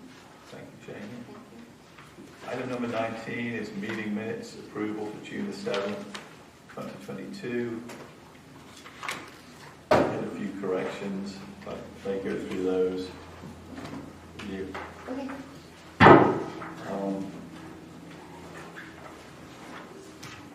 On the second page, too, on the 7th paragraph starts with Jim Connor. It says he stated that the next day the clean out was sticking out of the ground. I'm not quite sure that's what was stated at the time, but that doesn't seem like it was what he was trying to convey as an issue. So I'm not sure if you wanted to check the record on that one, James. You mean about the stand out, the clean out? The clean out was sticking out of the Sticking out ground. of the ground, yeah, I know what you mean by that. Yeah, I mean, it's an access point, so it doesn't quite make sense. Maybe he did state it that way, but it didn't seem to read it that way. I think he did because the stamp pipe was actually loose. Yeah, I remember him Is that what he meant by that? Yeah. The stamp pipe was loose. And it actually, from water pressure, it didn't come up. Okay. All right, well, we'll leave it as it is. Thank you. Okay. Close to the bottom, it says Mr. Woodward explained that jetting the line prior to taking the video. I think it should just say that the line was jetted prior to taking the video. Just a typo. Page 5, second paragraph from the bottom. Ms. Swart asked if it would be more beneficial to study the North Hills development once the Greystone development was completed. Okay. Just a change from what's in there. And then on page 7, under the discussion of possible award of bids for the following surplus vehicles authorized for sale, I made a statement that, or request, so anywhere in that section is probably okay. Mr. Walsh requested that public works vehicles for disposal are offered on municipal bid, as well as for trade-in, and the better of the two options selected. And then on page 8, third paragraph, Mr. Walsh asked for a change on page 14, contract billing and payments to identify that the Board of Supervisors shall be informed independently of township management. Which paragraph is that? Third paragraph on page 8. And then on the next to last paragraph on that same page, same section on that page, Ms. Swart asked if the township had received management letters in the past, and Mr. Walsh responded that management discussion, and this is a kind of clarification, I may have said what's written here, but management discussion and analysis is included in the audit report, but no separate letters have been issued by the auditor. Situation. And then, I think that's it. Thank you. We do read them, you know, Shane. So is there any other corrections or errors? I will say Chris does an excellent job at doing the meeting minutes. Yeah, no, it's a tough job. On page 30. Jamie, yeah, excellent job. I guess this would be the fourth paragraph up. Add the following statement. Mr. Hellman asked about the status of a meeting with the interim head of the CCDES, Mr. Robert Cable, to which Mr. Bayshore stated that he had just reached out to him and was waiting for a response. Can I have it? How about if I send you an email? Yeah, can you send her that in an email? That would be great. Okay. Thanks. And then on page 9, for Board of Supervisors announcements, you could add into that, board members attended a luncheon board members attended a luncheon in appreciation of West Scotia Township Public Work employees on May the 19th. And also in that same section, on June the 3rd, Chief Carroll and Supervisors Tina Marie Smith and John Hellman attended the Padres Latinos celebration at the West Scotia Community Park. You mean to send all three of those to you in an email tomorrow? Or? Sure. I can do that. Any other board comments, corrections to the minutes? Okay. Do I have a motion to approve the meeting minutes of June the 7th? So moved. With those changes. With those changes. You seconding, Tina? Yes, I'm seconding. Any public comments or questions on the minutes? Okay, all in favor of approval, say aye. Aye. All opposed, say nay. Approved 5-0. Thank you. Next up on the agenda is approval of the Treasurer's report dated May the 31st for the General Fund, the Sewer Revenue Fund, the Waste and Recycling Fund, the Capital Reserve Fund, and the bills to be paid from these funds. Township Manager has informed the board that the information in the Treasurer's report has a couple of highlights to make out. There was in the General Fund, due to other funds, it's higher than normal because there was a duplicate payment sent from Keystone Collections for LST, and the payment was reversed a few days later, but it does show up in the Treasurer's report for this month. So that has been reversed and will show up in the July report. And similar situation for the Waste and Recycling Fund, I believe. So with those comments made on the Treasurer's report, are there any questions from the board on the report or the bills to be paid? No, is there a motion to approve the Treasurer's report and the bills to be paid from these funds? I'll make the motion. Thank you, Robin. Is there a second? Thank you, Ashley. Is there any other comments or questions from the board? Any from the public, Margie? Yeah, I was just looking for April's Treasurer's report. We wouldn't have had that presented at a meeting, because May's middle meeting It was was. presented at the last meeting, I believe. That's correct. It's in the June 7th packet that's on the website. Okay, thank you very much. Okay, we're ready to approve, we're ready to take a vote. All those in favor of the motion, say aye. Aye. All opposed, say nay. Approved 5-0. Now, with no public comment, we're ready to adjourn the meeting. Is there a motion to adjourn the Oh, meeting? hold on, I just see something that's very important. What was said about Gateway Lane, about stormwater? Gateway Lane, where are you, Margie? Somebody said something about, there was an issue about stormwater. Gateway Lane, and some residents there have concerned about the stormwater. When they're really heavy storms, they get a lot of water because they're at the end of the block, at the end of the grade of the block, so. Well, maybe we should have an engineer out there or something, because Gateway Lane is listed on the streets to be paved. Gateway Lane begins at Dorothy Lane to dead end. Okay, we did have an engineer there, me. Yeah. And the problem is there's no stormwater management. It has nothing to do with the configuration of the road. There's no stormwater management there. That's the problem. There's no controls. No controls.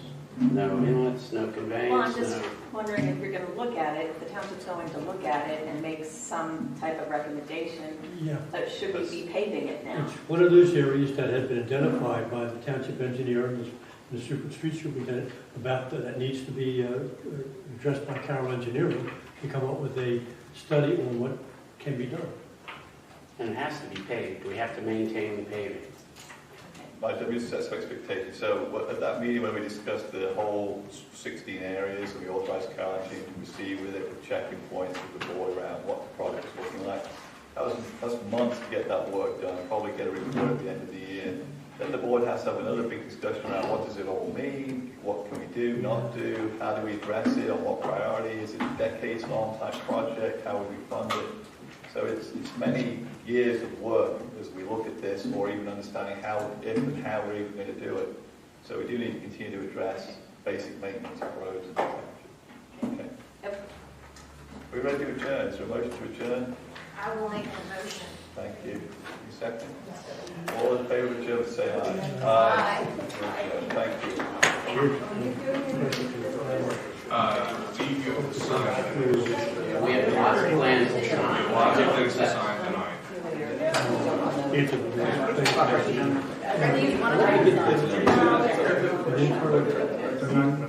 You, myself, Chris, Lisa, and Jamie, talk about how the planning commission can an active role in land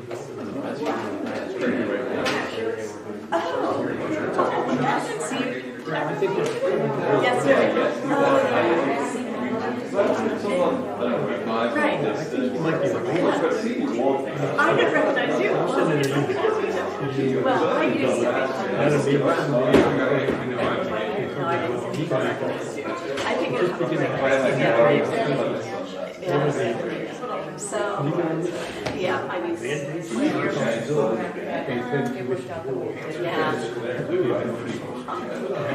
I used to be a pretty good runner 20 years, 20 pounds ago. Almost outrageous. Wait, you did approve it. Yeah, that's. Do I have to